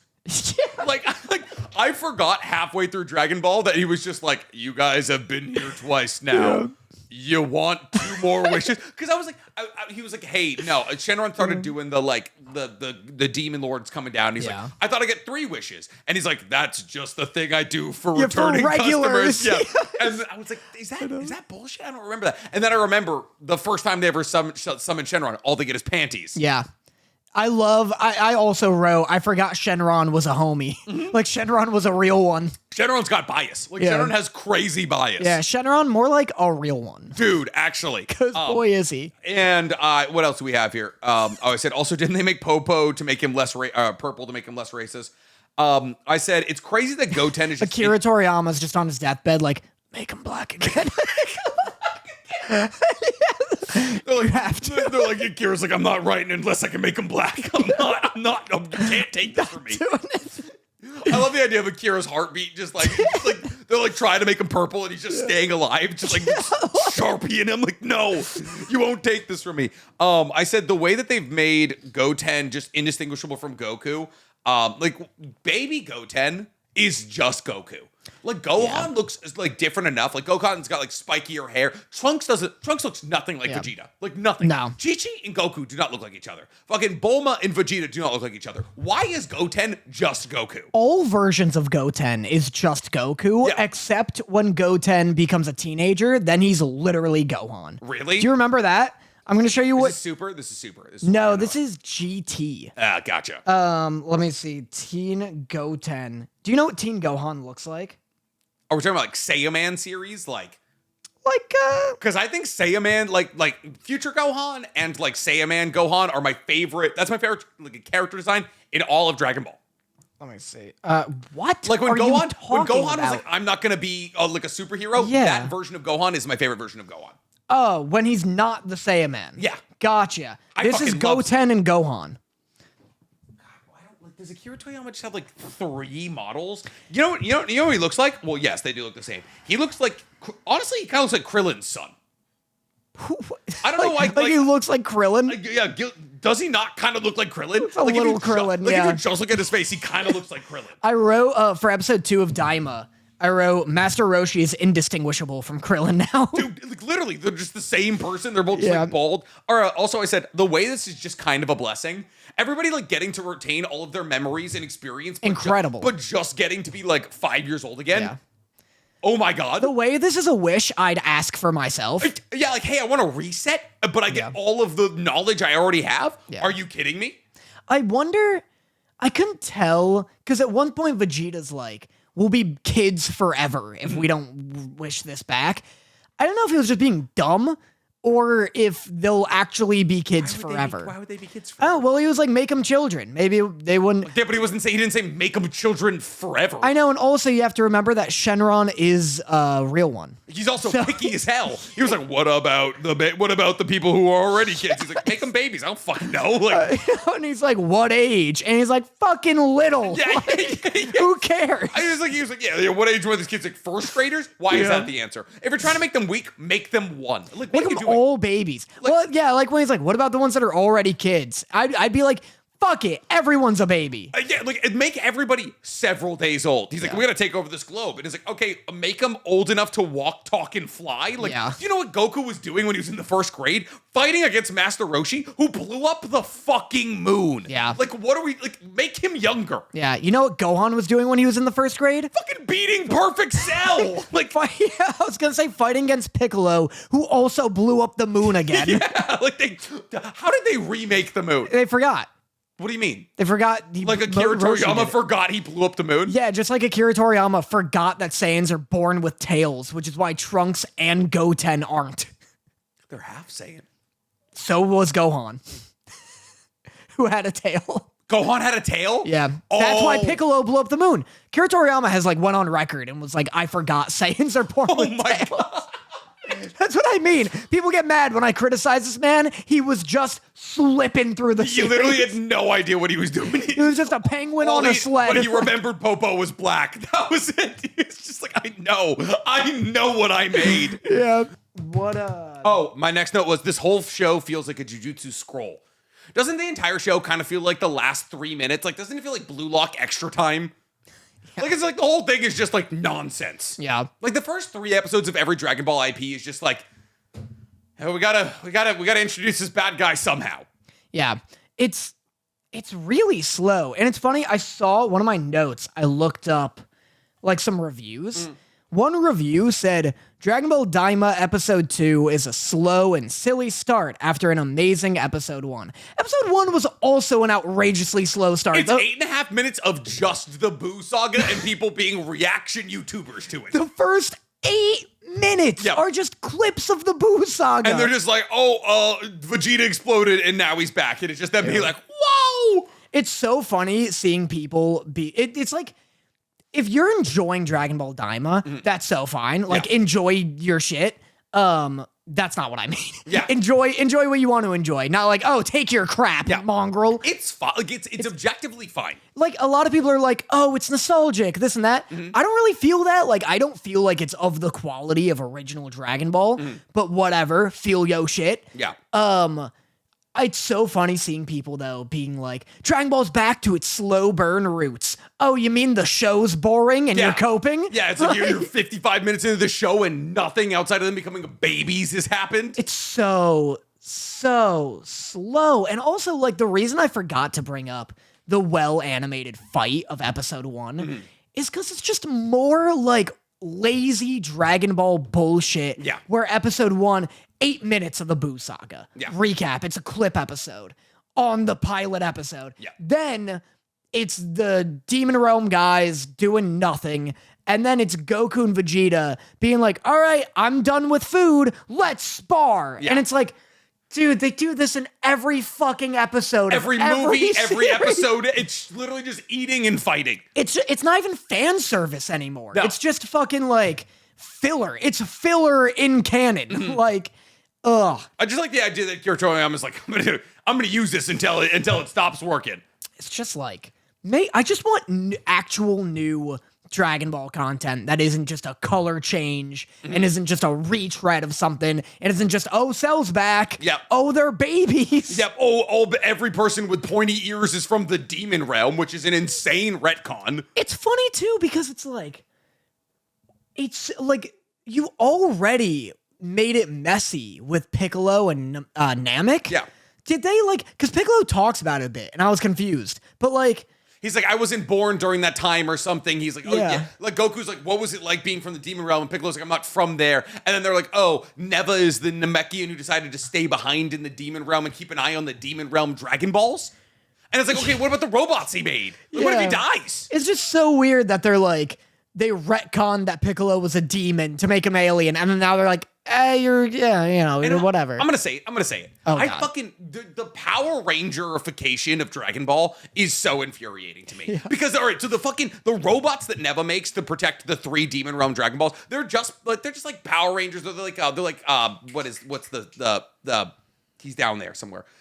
It's like the Futo PI ones. Like, doesn't it Kamen Rider. Yeah, doesn't it look like they look like Kamen Riders? And then I it's can like, tell they're statues. yeah, they're statues, but they look like Kamen Yeah, Riders. yeah, They have yeah. like big old bug eyes. And then there was the same thing in the fucking Gohan Beast movie where there was the 2 like the 2 cyborgs. And it's like, hey man, I want the super metal like fleshware cyborgs. Yeah. Like, that's what I want. I agree. Toriyama was really on his like Super Sentai shit. Yeah. Like later in life. It's really interesting because then the Frieza movie, Resurrection of F, also has a little alien like Power Ranger guy. Yeah. And I don't, it doesn't feel like it fits in the universe to me. Yeah. So yeah, no, that being like an introduction is kind of wild. Also, what I'm kind of pissed with is Glorio being introduced in episode 2. Why does every new Dragon Ball IP decide to like introduce new characters that are going to soak up time from the original Z Fighters? Like, it's like, oh, hey, we're just erasing Gohan and Goten and Trunks and basically everybody who's not Goku and even like Vegeta. Yeah. Vegeta's not even in the Demon Realm spaceship. I can't believe Vegeta didn't get to go for Supreme Kai. Because Supreme Kai and Glorio need spots. Yeah. Like, I don't understand why. It's like Goten and Trunks barely exist in the story. Like, Future Trunks exists. He's an interesting character, but like Vegeta, Piccolo, and like I want to see the original Z Fighters. Give me Krillin, like a little bit of Krillin. No, I agree that like, because I was gonna disagree at first and be like, oh, I don't mind new characters, but yeah, he fucking doesn't do anything with all of the characters he already has. Yeah, get Tien back up to snuff. Dude, like, right? Like these are all interesting characters that have already been established that people actually enjoy. And yet, like it was the same thing happened in the Gohan movie, where it was like they introduced the two sides of one coin cyborgs, and they were like, oh, they're the heroes. And like Gohan is basically sidelined in his own movie because there's 2 cyborgs that take up 95% of the time, like the runtime. yeah, So dumb. but It's fine. It's fine. we're- Like, it's objectively fine. it's mid in like the most like honest way, where Yeah. I'm like, it's just like 5 out of 10. It's not like awful. The like, animation is good. It's good. It's Dragon Ball, so you can feel cozy. Well, that's the thing, is it's like people are like, yo, the animation's sick. It's like, it fucking better be. It's Yeah. Dragon Ball. Like, it's 2024 Dragon Ball. It's not good enough for what Dragon Ball animation should be. Like, Yeah. this should be blowing JJK out of the water. Like, this is like the biggest, like it's the biggest anime IP maybe in existence. Yeah. Like, it should have as much money behind it as literally physically possible. Super is not going to be continued. Daima's probably the last Dragon Ball IP we'll ever get. No At way. least created by Akira Toriyama. I mean, yeah, definitely Like, created by him. definitively the last one we're getting Yeah. from Toriyama. And so it's like, I don't, like, it's mid. It's mid. Yeah. That's what it is. But catch us next week when we say the same thing next week. The same thing about all of these episodes. I don't know, like maybe the Demon Realm is gonna be cool, but I could give a shit about these enemies. Like I don't care. I'm open to it like getting cool. It's just like a really, really slow start. Like, Yeah. I don't want this to be like a 36 episode season. You know what I mean? Like, I need this to like get to it. Yeah. You know? How about the fact that Super was a weekly release for like 130 weeks? That's like what I'm afraid of. I don't know how many episodes it's supposed to be, but like, because let me see. if this comes out weekly, it'll be the only weekly anime left in existence. Now that One Piece is no longer, well, at least many maybe episodes? no longer weekly. It's gonna be 20 episodes, and it better not. The first episode will be 40 minutes. Gotcha. I just like don't want. I don't want to have to wait till like episode 10 before it gets to like a 6 out of 10. You know? Yeah, exactly. Like it's just like if I'm gonna be watching 20 episodes of like, I don't know, just like Goku fighting some demon lord I don't care about, Yeah. then I'm just like, all right, yeah, it's fine. It's just like it's basically a filler episode. Yeah. Like it's like, you know, like I said, it feels like the last 3 minutes of a new gen anime where they're like, oh, we're doing silly goofy time. It's Killua and Go and Hunterpedia. You know, I'm like, all right, cool. It's just like the entire idea of it is just fan service. Yeah. Like it's just like what Marvel and DC fans would identify as fan service. Nice. Should we move on to Blue Lock? do a quick Blue Lock segment? Yeah, you want to? How about you? Because I'm curious to hear from you here, Dan. Yeah. Because you've been such a big proponent of Blue Lock this season. Here I am watching every single minute of Dragon Ball Daima, and yet you're like, oh, I can't watch more than 15 minutes of Blue Lock. Dude, it's painful. It's not good. At least I know it's not good. At least people move in Daima. That's fair. This has got animation. I can't believe. I'll tell you right now, Dragon Ball Daima is better than Blue Lock this season. I can't believe We're it. talking about episode 3 of Blue Lock. Yeah, episode 3 of Blue Lock. What happened? I don't know. Soccer? Isagi kicked it to a guy, and that guy was supposed to kick it back, and he didn't do it. Yeah. That was a big twist of this episode. Dude, I can't believe what's happening here. No one's moving. There are no moving images in this animated TV show. It's all JPEGs sliding slowly. I can't look at another still image with a soccer ball slowly hovering over it another goddamn second. You know what's crazy? Episode 3 is, I would say, like at least 2 to 3 times better than episode 2. In terms of animation, it is like episode 2 was probably the laziest 22 minutes of an anime episode I've ever seen. Yeah. This one, not much better, but the bar, like, I'm saying that was 1% effort. This is like 2 to 3 percent effort. So it's not like the bar is already like it's exponentially low. But this one was better. Is this, and people are going to think we're yapping. People are going to think we're being insanely dramatic. Because this is a crazy statement. I don't think there's very few defenders of season 2 of Blue Lock left. Is this the worst animation you've ever seen in a show? Because I think it's the worst the problem I've is ever it's seen. hard to even call animation. That's the thing. Art style wise, it looks pretty good. Yeah. Like drawing, like looking at a drawing and being like, oh, that's a well-drawn drawing, it's pretty good. Yeah. In terms of the amount of effort put into it, the only things I would run against this, peak bad 7 Deadly Sins, and maybe the Rick and Morty anime.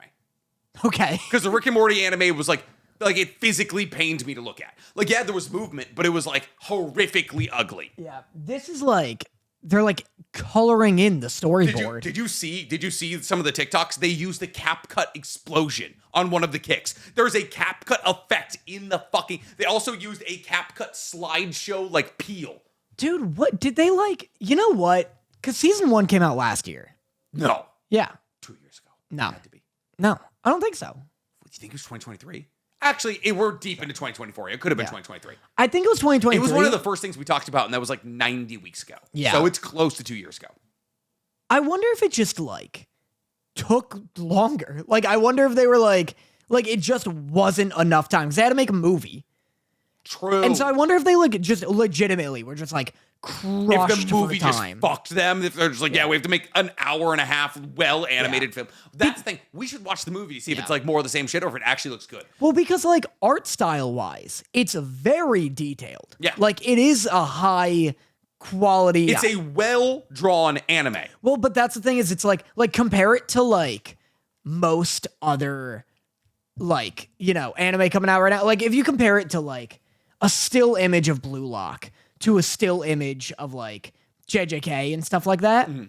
The still image of Blue Lock like is more detailed. It's more difficult to make move. So I wonder if it's that, if like their art style just kind of caught up with them where they're like, this is too hard to make everyone move at this caliber. So there's a couple of moments in this episode, in episode 3, where we do genuinely see like they're literally all they need to do. And this is like, I brought it up last week with Crook No Basket. Like all you need to do is like, you can overlap the conversations while playing movement. And they don't need to like, they genuinely, it doesn't need to be realistic. Like the fields can be infinitely long. They can be running for a long time. But if you're just going to show a actual JPEG and then blur the background, like it's like peak worst Bleach, like that was like when I dropped Bleach, is when I realized that they were doing basically this. And I was like, I'm not gonna, like somebody would get hit and then they would just like have, like, oh, and then they would just blur the background. And I was like, this is stupid. I'm gonna read the manga. They can just, if they literally just do this, I'm fine. Like as long as their arms are pumping and they're moving and like you're like having this like the background move behind them, that's it. And that feels like not asking for too much. I know it is just soccer at the end of the day. Like that's in like I just need them to run and kick. What's fucking crazy is soccer fields are huge. Yeah. Like literally massive. Like so much bigger than American football fields, like actually huge. The amount of time that they should be running and the way that you could use that to build out while the conversations is happening is an absolute layup. Yeah. But because they're like, hey, we're playing on these tiny courts and like we need people to be able to like they literally go across the entire field in like 5 seconds flat. And it's like, one, that's not realistic unless they're playing on tiny fields, and two, that's fucking you over. Yeah. Because it's like, oh, they're at this end and now they're at that end, and it needs to happen in 5 seconds, so they need to pause every single step. Yeah. I wrote they simply don't know how to use the puzzle piece symbolism anymore. Because his cheek is like falling apart, and then it's like, and then it comes back in, and it's like they're just doing it randomly now. Yeah. And it's so overdone. Anytime it cuts to Isagi this episode, he's losing his pieces. Yeah. It's like his pieces are falling apart, and then it made sense last episode where he was like, oh, he's the one piece, like he's gonna get the two top players to work together. That made sense. And then like this entirety of episode 3 revolves around him being like, I can't see, think, and then move. I need to like do all those things simultaneously and go off instinct here. And then like it's just like his entire cheek is gone, and then but like they're using it as like a good thing. He's like, oh, I'm locked in now. But I will say, this episode did get me a little bit fired up. This episode reminded me of why people enjoy Blue Lock, because it's like, even though the animation is fucking bad, it is fun. It is a fun episode. Like, it's like Isagi is trying to click into the team. He's like, oh, there's like the entire like mental dialogue of like, oh my God, he didn't pass it back to me. And then there's the end of the episode, which, spoilers, Isagi scores the 5th and final goal, which gets his team to win the match. Yeah. And that was kind of dope. I do love, my favorite thing about Blue Lock is when Isagi hits a big old kick and it does a big old goal. And that, I am a simple-brained person. And there's a couple of moments in this episode where there's real actual animation. But what I want to talk about is when they want to move, when they want to like display what's on the, like where everybody's position is. Yeah. And they just put little chibi versions of them. Yeah. And then they draw little arrows to them. That is... like, it's not bad animation because it does a good job of establishing where everybody is, but it is the laziest way. That's probably how they do it in the manga, right? That's like, because that's something you would do in a manga. You would show little chibi versions. You could absolutely do that in a different way in the anime. Like, you could just like punch. You could show everybody on the field. You could punch them in. You could like show everybody on the field. Put little arrows over their heads or something. Like, there's so many ways you could do it. That and the game pieces moving across the board is just the laziest animation. That they're just being like, oh, well, we're gonna show you how everyone's moving. Yeah. And they're just dragging a gray fucking play piece across the board. I know. They don't have time to animate a dude kicking a ball. You think they have time to get creative they don't have with time it? To animate a ball going into the goal. I know. He kicks it, and then the next thing you see is literally the ball in the goal. It's just insane. It's insane the amount of time that will pass before anyone moves other than like their lips. Yeah. It's like literally I was like 8 minutes in and I was like, no one has moved outside of like their little still image, like slowly moving. Yeah. I think it was like 11 minutes in, I finally got somebody like ran up to Isagi and put his hand on his shoulder. Yeah. And I was like, this is like, I'm being insulted right now. Episode 2 is probably the worst animated episode of anime I've ever seen in my life. Mm-hmm. And I've watched all of 7 Deadly Sins. Like, it's nothing. So tough. It's a webtoon trailer. Like, whoever said that was fucking spot on. Well, it's tough because like this show needs good animation for me. Because it is just soccer. Because it's soccer. Yeah. Like, that's what sucked me in season 1 is everyone's a psychopath. But now people are starting to work together. Yeah. And we're like, we got rid of like half the characters I knew. Yep. And we're meeting new ones who are kind of nicer or just bored. Yeah. So you don't have that edge anymore. And the animation was good. Now... we lost the characters, the animation's bad. I'm just watching fake soccer. Yeah. Fake, slow, choppy soccer. Yeah. So, are you going to watch next week's episode? I don't know. If you really make me. I'm going to watch the next episode of Daima. But that's better. It is better. That gives us stuff to talk about. Do you think Blue Lock is the worst? Do you think that's the worst thing that's come out this year? No, because I saw the Gundam show. Okay. We can talk about that. But is it the worst thing that's come out this year? Yeah. After episode 2, I was ready to drop it. Do you think it's worse than, what was that show with the Power Rangers? That just Go-Go Loser Ranger? Yeah, we made it to like episode 5 of that. We went to like episode 7 of Go-Go Loser Ranger. It's worse than that. It's worse than Suicide Squad. because Suicide Squad looks sick at times. Yeah. I mean, the fucking plot was awful, and basically everything about it was awful outside of the animation, but the animation was sick sometimes. Yeah. Fuck, is it the worst anime of the year? I think It's so. like literally one of the most anticipated IP, and like based off these first 3 episodes, it has a chance at being the worst thing of this year. Because that's the thing is it's just boring. Like if it was bad, like Suicide Squad and Rick and Morty. Is it worse than Rick and Morty, would you say? Ooh, is it worse than Rick and Morty? I'd say yes. I'd say no. Here's the thing. If you were like, we got to keep watching Rick and Morty, it makes for great content. The TikToks are good, this and that. Like, I'd have watched all of Rick and Morty. I'd have watched all of Suicide Squad. See, but the only reason you would have watched all on Rick and Morty is because you would have wanted to wait for the eventual payoff of what we thought was going to be the twist at the end. No, like, I'm down to hate watch a thing. Oh, yeah? Like, I'd watch Suicide Squad knowing it's not going to get better if we just goof on it on the podcast.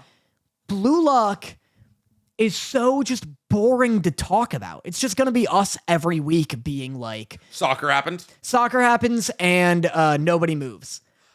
I think the only thing that's giving Blue Lock a run for its money is Suicide Squad and the Rick and Morty anime.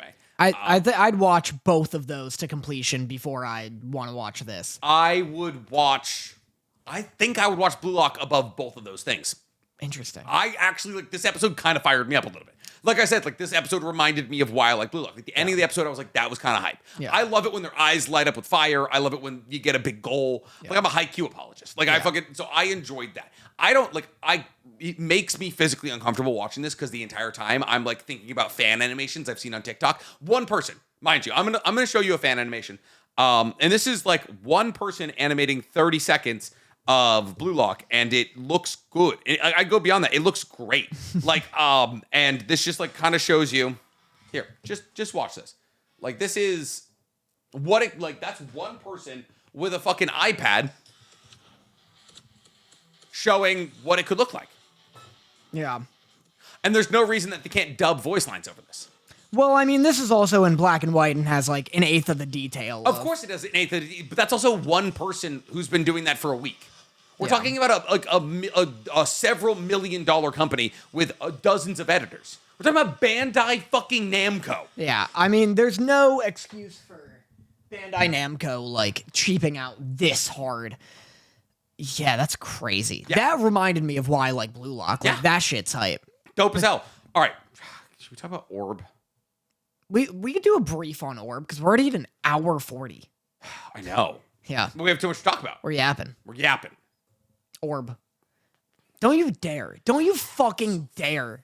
So we're talking about Orb. One of my notes, I have a what's the end of Orb's name? I have a note. I don't know. On the We're talking about the Netflix anime Orb of Heavenly Bodies or whatever the hell it's called. On the movements of the earth. That's just... Orb on the movements of the earth. A thinking man's anime is the second subtitle. Is that actually... It better be. Okay, I was going to say, are you actually kidding me? I wrote one of my notes for this episode. We're talking about episode 4. 4 of Orb. This isn't a spoiler. Like also Orb as a whole. Yeah, because Nick just watched episodes all 1 through 4. 4 episodes of Orb. This is going to be, I'll say right at the top, this will be spoiler heavy because Orb episode 3 has a huge twist. So let's do our non-spoiler review. Let's do our non-spoiler review of Orb up until episode 3, and then we'll get to like the rest of it after that. Okay, I'll do a non-spoiler note real quick. I wrote, oh my god, he used a fucking sword breaker. If Nick dares to tell me this show is boring, I'm gonna throttle him. What do you mean? What's a sword breaker? There's a fight in episode 4. Yeah. Where 2 guys are dueling and a guy pulls out a dagger and it's got the little teeth in it and it's to catch a sword and ideally break it, but he just knocks it out of his hand. I love that shit. That was kind of sick. Yeah. I like that we've now gotten on to duelists. Yeah. Anyway, what are your thoughts on Orb? Keep in mind, I'll kill you where you're sitting. My first note is it's the Farmland saga without the intrigue or context. So it's to arms with you. Solid. My next note is solid 7 out of 10. It is... So it's finally come to blows between us. 1, not well animated. It is ugly to look at. The art style is uninspiring. I believe the backdrops are supposed to be purposely dreary. And then, they're like, oh, like, look up at the stars. Like, it's just, like, it's uninspiring to look at. Netflix is honestly the only time it's ever done well in terms of animation. Castlevania, Arcane. Usually Netflix anime just falls short. Record of Ragnarok fell short. Blood of Zeus fell short. This for me is falling short. It is just look up at the sky, the anime. They're telling me a bunch of stuff I already know, but I kind of hate it because I'm thinking about it and I'm like, why is Mars going the wrong way? And then the amount of times, every single time I'm watching this anime, I'm like, I do this. I'm just doing this. And I'm like, wait, Earth is here and it's going around and that's the moon, but the Earth is on its axis. So why is their star model wrong? And I'm like, it's because the Earth is on an axis and that axis never changes. But while we're rotating on that axis around the moon. And I'm like, why does that? And it's just making me think about astronomy and the stars. What did you drop? That scared me. Threw this at me. I don't know where it came from, but you threw I simply did not. And it's making me think about astronomy and the stars and... That's orb, baby! It's just long diatropic conversations about the religion and how it's raw. We all know this. Sit back with a pina colada and enjoy the diatropics. This would be a... Nice. Thank you. Nice, that was good. This would be a fire anime if it came out in 1300, but it's just a story about people experiencing shit we already know.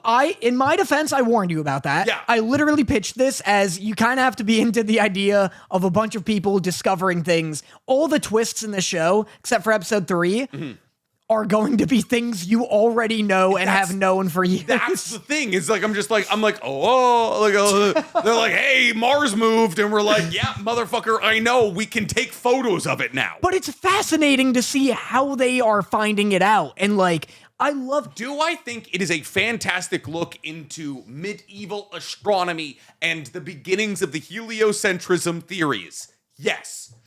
Do I give a shit? No. It gives me the same little sparkle in my brain that Vinland Saga gives anytime I see random Viking grunt number 3 talk to random Christian priest number 8, and the Viking grunt is like, he's like, oh, like, no wonder you guys are so bad at your crusade. Look at how skinny your god is. Yeah. It's like, I love when a writer is able to really give me a look into every piece of writing is biased, obviously. Yeah. But a writer is able to give me a look into a slice of historical fiction. Yeah, into a slice of someone's mind in historical fiction where I'm like, oh, I believe in a non-judgmental way why people thought the Earth was in the center of the universe and why they laughed at any contrary theory. And there's a bit where,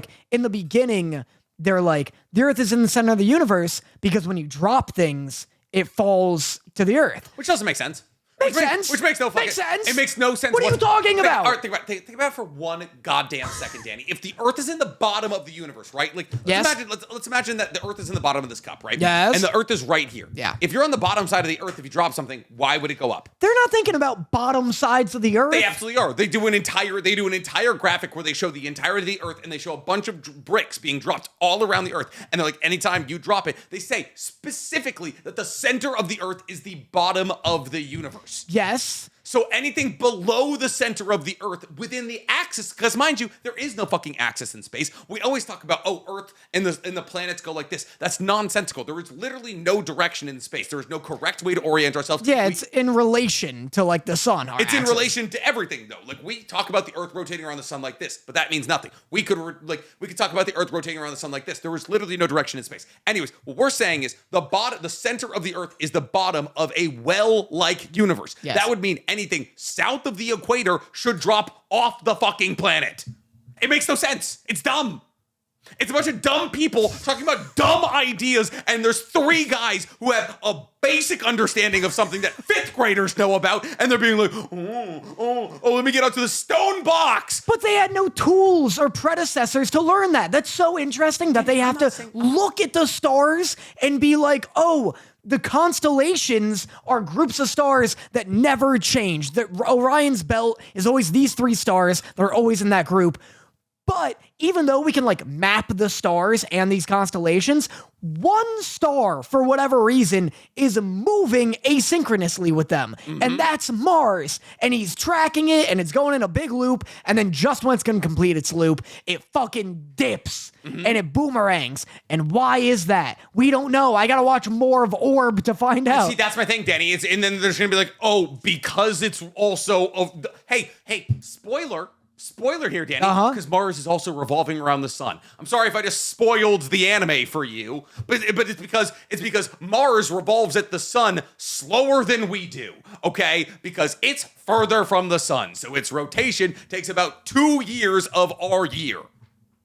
You've spoiled me on an anime for the last and final time. Hey, Danny, 600 years of history have spoiled this for you. We've known this. But I don't know astronomy. We've known this since the Spanish Inquisition. You don't find it fun to learn a thing? I know the thing. Danny, No, you don't. You were the one being like, oh, why doesn't Mars do I this? have to remind myself, Dan. It's interesting. And then also you get like, I just like seeing how they're processing it and like, they're like, how they're grappling with being in this like oppressive Christian society. That is the only interesting part about it. But even that is just Christians being like, there's a God, and a bunch of fucking witchy people being like, no, and that's it. And it's literally just like, it's a literally 2,000-year-old conversation about, is this heaven or are we reaching for it? I think it's so like if you want to do a genuine approach to like, is science a good thing, and you want to incorporate Christianity into it, Castlevania does it in a infinitely more interesting way, making Dracula a scientific man whose wife gets burned at the stake because she was advancing the sciences that the church did not believe in, and making the church the devil in this equation, and then making a literal devil turn into an angel, and an angel of death washing away the entirety of this village because they killed his wife, is a much more interesting place than being like, oh, fucking Galileo said Earth was the center of the universe. Castlevania doesn't teach you anything, though. Castlevania absolutely teaches everything. What does it teach you? The church is bad. Fucking, I could just walk to my local church and find that out. This teaches you about the stars. I know about the stars, Dan. You don't know. I know about the stars. You don't know. I know what the I know, and they go round. They go round, You Danny. watched Orb and then came here ripping off its homework, acting like you're the next prophet. Because Dan, my mother Mary. My mother was that. Penta? What's happening? Are you having a breakdown? No, it's having a psychotic break? There's a verbal thing that teaches you the star, like the planets, and their relationship to the sun. Yeah, it's called Orb. I can't believe you don't like this. Fine, stop watching. You don't have to. I'm gonna watch it. You don't have to. It's not popular. I'm gonna watch. It's definitely not popular. I honestly don't even think it is on my anime list. The manga won a big award. Oh, a big award? Yeah, that Golden Kamui also won. Oh, really? Yeah. Golden Kamui, notoriously super popular. It is popular. Golden Kamui has an entire... Yo, you know what we need to be fucking watching? Golden Why are we Kamui? watching Ranma 1/2? I don't know what that is. It's... Dude, I'm going to send you a Ranma 1/2 edit that's going to get you low-key fired up. I don't give a flippin' dip about Ranma 1/2. It's a remake of a ridiculously famous anime. This looks awful. I won't be watching this. You're literally... I'm Look at how fucking puffy these balloon animal I'm characters going to send you are. an edit, and you're going to get, like, low-key fired up. Anyway, Danny, Nick hates Orb. I literally can't even find Orb. I cannot find Orb. That doesn't make it not good. You're just like the Christians. You just want to suppress Orb and all of its teachings. Oh, you think I'm trying to suppress heliocentrism? Yes, I do think that. The most well-known fucking idea in history? Because of Orb. The one thing that everybody on Earth... Flat Earthers believe we go around the fucking sun. Because of Orb. We know this. Because of fucking Copernicus. You rube! Oh my god. Are we done with talking about anime? Was that all of them? Kind of, yeah. I watched the Mecha Arm one, but I'll make that my best boy. Do you have best boy? Let's do... I said, why does everyone talk about astronomy in this universe? Oh, wait, it's LA. I love them. I love the two of them sitting down at a pub and being like, I'm mapping Mars, and some fucking noble walking up and being like, ah, Yeah, you wish. I've been watching Mars for 10 years, dickhead. Fucking, what do you know about Mars, loser? I know everyone. That's like the funniest bit is everyone's so hyped to talk In this about astronomy. astronomy-based economy, it's fucking awesome. You know, maybe I do like Orb. Shut up. I hate you. I've always hated you. I told also quick story. I told Dorothy that I hate Nick in jest. Yeah. We were doing an anime IRL thing the other day. I went up to Dorothy. I put my hand on her shoulder. And I was like, by the way, I hate your boyfriend. Just thought I'd let you know. And then she gave like the most awkward smile a human's ever given me. Yep. And she was like, okay. And then I just panicked. All of my alarm bells went off. And I was like, wait. I need to recover here immediately. Yeah, I was like, no, I'm joking. And then she's like, okay. And I was like, well, I got to get going. You absolutely got shut down. Yeah, it was awful. I've never failed a charisma roll so hard in my life. You rolled a nat 1 so hard. What do you fucking engage with me? Look at me during our podcast. I'm trying to get news. I didn't get news before the podcast. The Frankie voice actor is not well. My thing also has to do with One Piece. Okay. Eshiro Oda wished One Piece app could turn erotic photos into his art style, is the title for this article. Wow, Shueisha and Bandai Namco Entertainment released the new One Piece base app in Japan last week, designed as a one-stop shop for all your One Piece needs. The app lets you read the manga and enjoy One Piece video content. One key feature converts any photo into the style of manga creators Eshiro Oda for your profile picture. Of course, there are some limitations to which type of photos can be used, and Oda, tongue-in-cheek, miffed about this. He says, new project launched, application One Piece base. Stay tuned for further updates. I don't know. And I think Oda just wants to see porn stars drawn as. My news for the week, Eshiro Oda kind of horny for his own characters.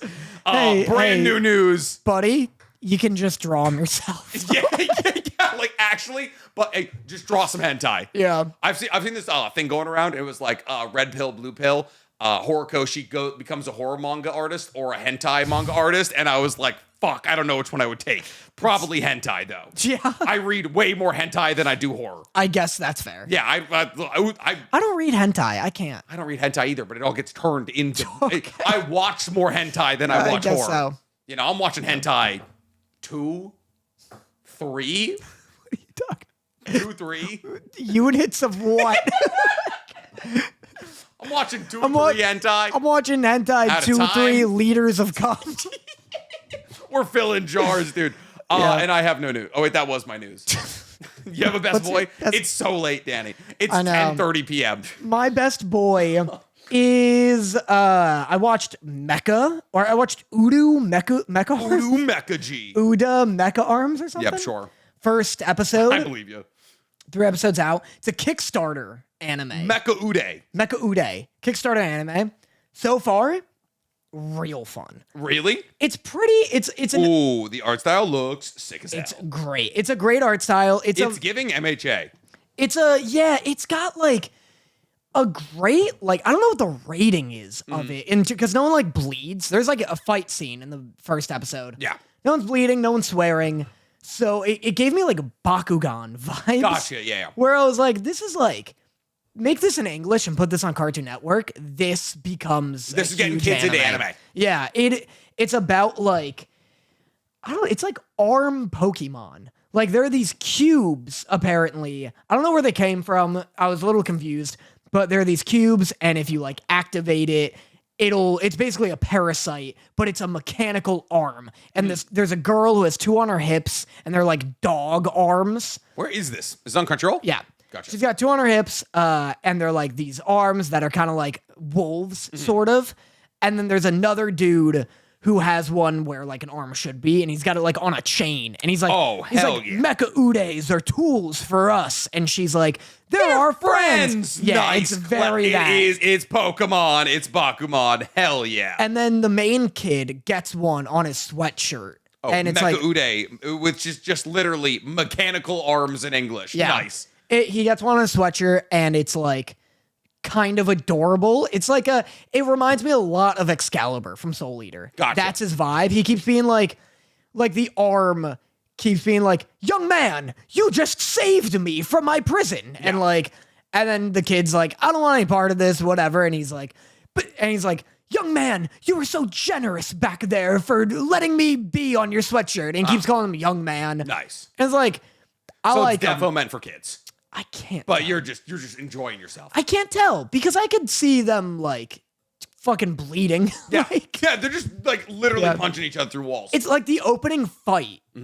I was like, it's like, I don't know. It doesn't have like a Pokemon like quality to, like, it didn't seem like cheap. Yeah. Like I was like, I put this next to any other modern anime. Yeah. It looks like a Trigger thing, art style. Like Studio Trigger? Yeah. Crazy. It's very like, it reminds me of a Kame ga Kill a lot. Oh, nice. Or no. PNGLock Kill? Yeah, Kill la Kill. In terms of visuals. Now I'm sold on it. Yeah, that one. I don't know. If we pick up another anime, we need to drop one. Oh, Uzumaki's Get done. Blue Lock out of here. Uzumaki's done. Yeah, though. and Good. Uzumaki's done. Blue Lock is it's got one foot out the door. I hate Blue Lock. Also, I watched the first episode of that Gundam show, and it looks fucking terrible. You should check it out. So cool. Any human being looks fucking terrible. A lot of people are saying it's like the worst CG anime they've ever seen. Really? They move But it. the mechs look so like the unicorn like mech like flying through just doming people with like particle lasers. The mechs look great, but the action shot really like it's so hard to tell what's happening. Gotcha. Like it's real shaky. And when the people are talking, it's like CG porn. Like You said it was like Overwatch porn. It was like which Overwatch porn. Is just not accurate because Overwatch porn is, if anything, animated too well. If for what it is, Overwatch porn is quite good. it's like their faces don't change expression and the lips don't line up with what they're saying. It's like an in-game video game cutscene. That's wild. It's really weird. You should check out like the first 10 minutes just What's to it see. called? Just the Gundam on Netflix, Okay. whatever that the is. Gundam? Just no, I don't know. Okay, whatever Gundam is on Netflix. Whatever the new Gundam on Netflix is. All right, that brings me and Danny to our favorite segment of the podcast, Love Letters, where we poll our incredible live audience to ask us a question that we answer here live on the podcast. We also have a bit of news for you guys. Me and Danny are going to be starting to use our membership content to react to things like our newest Patreon video, which is me and Danny watching Cyber Chase. Now, for the last couple of months here, me and Danny have wanted to offer YouTube memberships and a Patreon membership just because sometimes it's easier for people to subscribe to different platforms and people were already existing as YouTube members and all of that. And so what me and Danny unfortunately realized is that that's not really gonna be something that we can continue to do if we want to do reactions to well-known IP that are going to have things like trademark issues, like with our Scooby-Doo reaction series. So, unfortunately, me and Danny are going to have to be phasing out YouTube memberships. Now, that doesn't mean that those of you who purchase YouTube memberships are absolutely hosed now. But it does mean that, unfortunately, we are going to have to urge people to begin to switch over to Patreon. Now, what we're basically building at here is the Cyber Chase reaction is only going to be on Patreon. Yeah. But me and Danny are going to be making our Patreon free For the rest of this month. For the rest of this month. So anybody who signed up for YouTube memberships, you won't have to buy two things. And so just let your YouTube membership lapse. And we know there's some of you out there who have been YouTube members for 11, 12 months, and we appreciate that very dearly.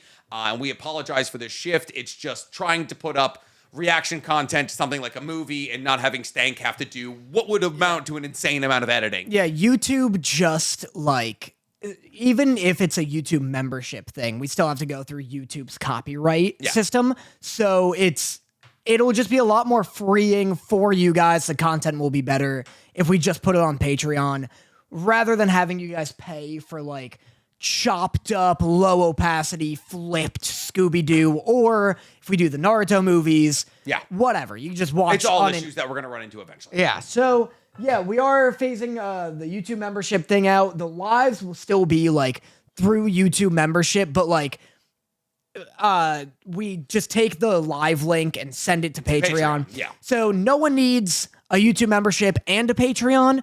Just get Patreon. Like Nick said, anyone who paid this month for YouTube membership will not have to pay again this month. Yeah. Patreon will be free. So So Parker Roper asks, if you had to choose an anime, get an open world MMORPG, what would you choose? We're actually already getting this, and I know people will say this isn't an anime, but Avatar: The Last Airbender was announced to be getting an open world RPG that takes place during like the time of an Avatar we've never seen before. So like thousands of years before Aang. Like last week, that was announced at New York Comic Con. That's the why. So why would you bring it up last week? I forgot. Okay, It's not anime news. Avatar. It's kind of anime news. There's no like trailer, no nothing. They just announced it. Avatar: Frontiers of Pandora. Nope. That's Blue People. Yep, that's Blue People. But yeah, I don't know what the like customization will be in it. Like if you can make your own avatar, this or that. It'd be cool if it was like a cyberpunk deal where it's like your character is always a V, quote unquote, but you just change what they look like. And they come from different places. Unfortunately, like really when it comes down to it, there actually wasn't like in Cyberpunk 2077, it wasn't like you could choose where you're from, but that only mattered for like 30 minutes. Look, a lot of balls were dropped in Cyberpunk 2077. Yeah. The great thing about this is it's developed by the people who made Space Marines 2, which, as everybody knows, are great at like making an existing IP like love letter of a video game. Yeah, I mean, they literally just announced the other day that they're dropping the entirety of season 2 and it's all going to be free. Yeah. So that's pretty chatted. So I think that'd be great. I don't think, listen, and while it's great that we're getting that, I don't think that's the right choice. Okay. I think it's One Piece. One Piece has one, kind of. One Piece has a linear RPG where you play as the Straw Hats. And yeah, you like pop from island to island, but like Not SAO? that's just already a video game. It's already, listen, SAO would make a fantastic video game, but it would make a really good one-player video game. Like the concept of SAO is that once you get to floor 100, the game's beaten. So like SAO would be really like if you made Aincrad as an SAO video game, but as like a live event basically, where it's like you play it like you do in the game, right? Where it's like once level 100 is beaten, this game effectively deletes itself. That would be really sick. Yeah. Like if you could, and like obviously like you could like keep it open and you'd be like, hey, like we're gonna try and level our way up, and then like level 1 is the first floor, and you want to go all the way up until level 100. And then at level 100, you've beaten the game effectively, like the MMORPG, you've beaten the game. And then you have to like get like squads together to like try and challenge the area bosses. That would be cool. But if you were to take Aincrad and make it like a time-based event where you're like, hey, fucking, we're gonna like once the final boss on the top floor is beaten, this game is gonna delete itself. But you make each of the levels like it could be a continuing rollout, right? You could make the like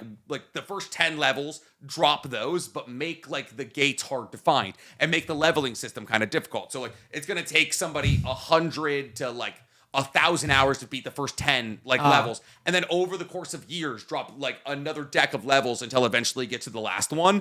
That would be a really good way to gate people. Be like, hey, like, and make sure like the majority of the player base gets to like level 10 before we drop level 11. Yeah. Because if you were to just drop like, hey, there's 100 levels, beat them, there'd be like the group of people that like stay awake on Monster Energy for 72 hours. They'd have the game beaten before people got to level 5. Yeah. That would be really cool, but only in like that time-based event. One Piece, you just get to like choose what, like you're from the East Blue, the West That's Blue. true, yeah. And it's kind of like Skull and Bones, where it's like an MMORPG where everyone has a boat, and like you have to like but you get to get off it. And you get to do get off it things. and go to different islands, and the idea for everybody is to get to Laugh Tale, right? So like, but like Laugh Tale is like you have to like go on this quest. You have to like find all of the like the road poneglyphs, and like all the road poneglyphs happens at the end of like instant bosses, right? So you have to like find a certain dungeon. You have to like recruit a crew that's going to help you with that dungeon. And like once you get through that dungeon, at the end of that dungeon, there is a road poneglyph that tells you like a piece of information. You keep it going. So it's like a linear story-based telling, like a main story in an MMORPG that eventually leads you to all of these like what I would refer to as dungeons. Okay. That would be sick. That'd be really cool. Yeah. Agreed. All right, that's all we got, ladies and gentlemen. We appreciate you hanging out with us this week. We have been Otakus Anonymous. We once again would like to urge you to switch on over to Patreon if you're an existing member. And even if you aren't an existing member, you can now get access to all of me and Danny's paid content for at least the rest of the month. So if you want to see what's been going on behind the paywall of Patreon, you can check out all the content we have there until the end of the month. And then if you want to keep renewing, that's entirely up to you. So we are going to be shifting that Patreon to free for at least the next, 15 or so days here coming up to make sure that all of the existing YouTube members do not have to pay twice. but we appreciate you guys being understanding. We're trying to give you guys the best possible content. Me and Danny are also going to be rolling out a new form of release for our content. Me and Danny are going to be making an additional YouTube channel that is going to have our individual segmented reviews. So if you've ever been like, wow, I love their podcast, but 2 hours at a time is too much, or hey, I love their podcast, but I only want to hear about this anime, then boy, oh boy, do we have an idea for you, because me and Danny are going to be rolling out a clips page of sorts where we put out our 20-minute, 30-minute reviews on certain chapters, episodes, or anime. And that way you won't have to be like, hey, I don't want to slog through the MHA to listen to the Orb content. Or hey, I don't want to listen to all this anime bullshit. Just give me the Bloons content. Yeah. So we're going to be trying to make the anime or just the content as accessible and easy for you guys as possible. So new things for Otakus Anonymous right around the corner. I've been NCMer23, also known as the Weeb Commander, Daniel. I've been Danny. Bye. We love you. Mwah. And now for my next number, I'd like to return to the classics.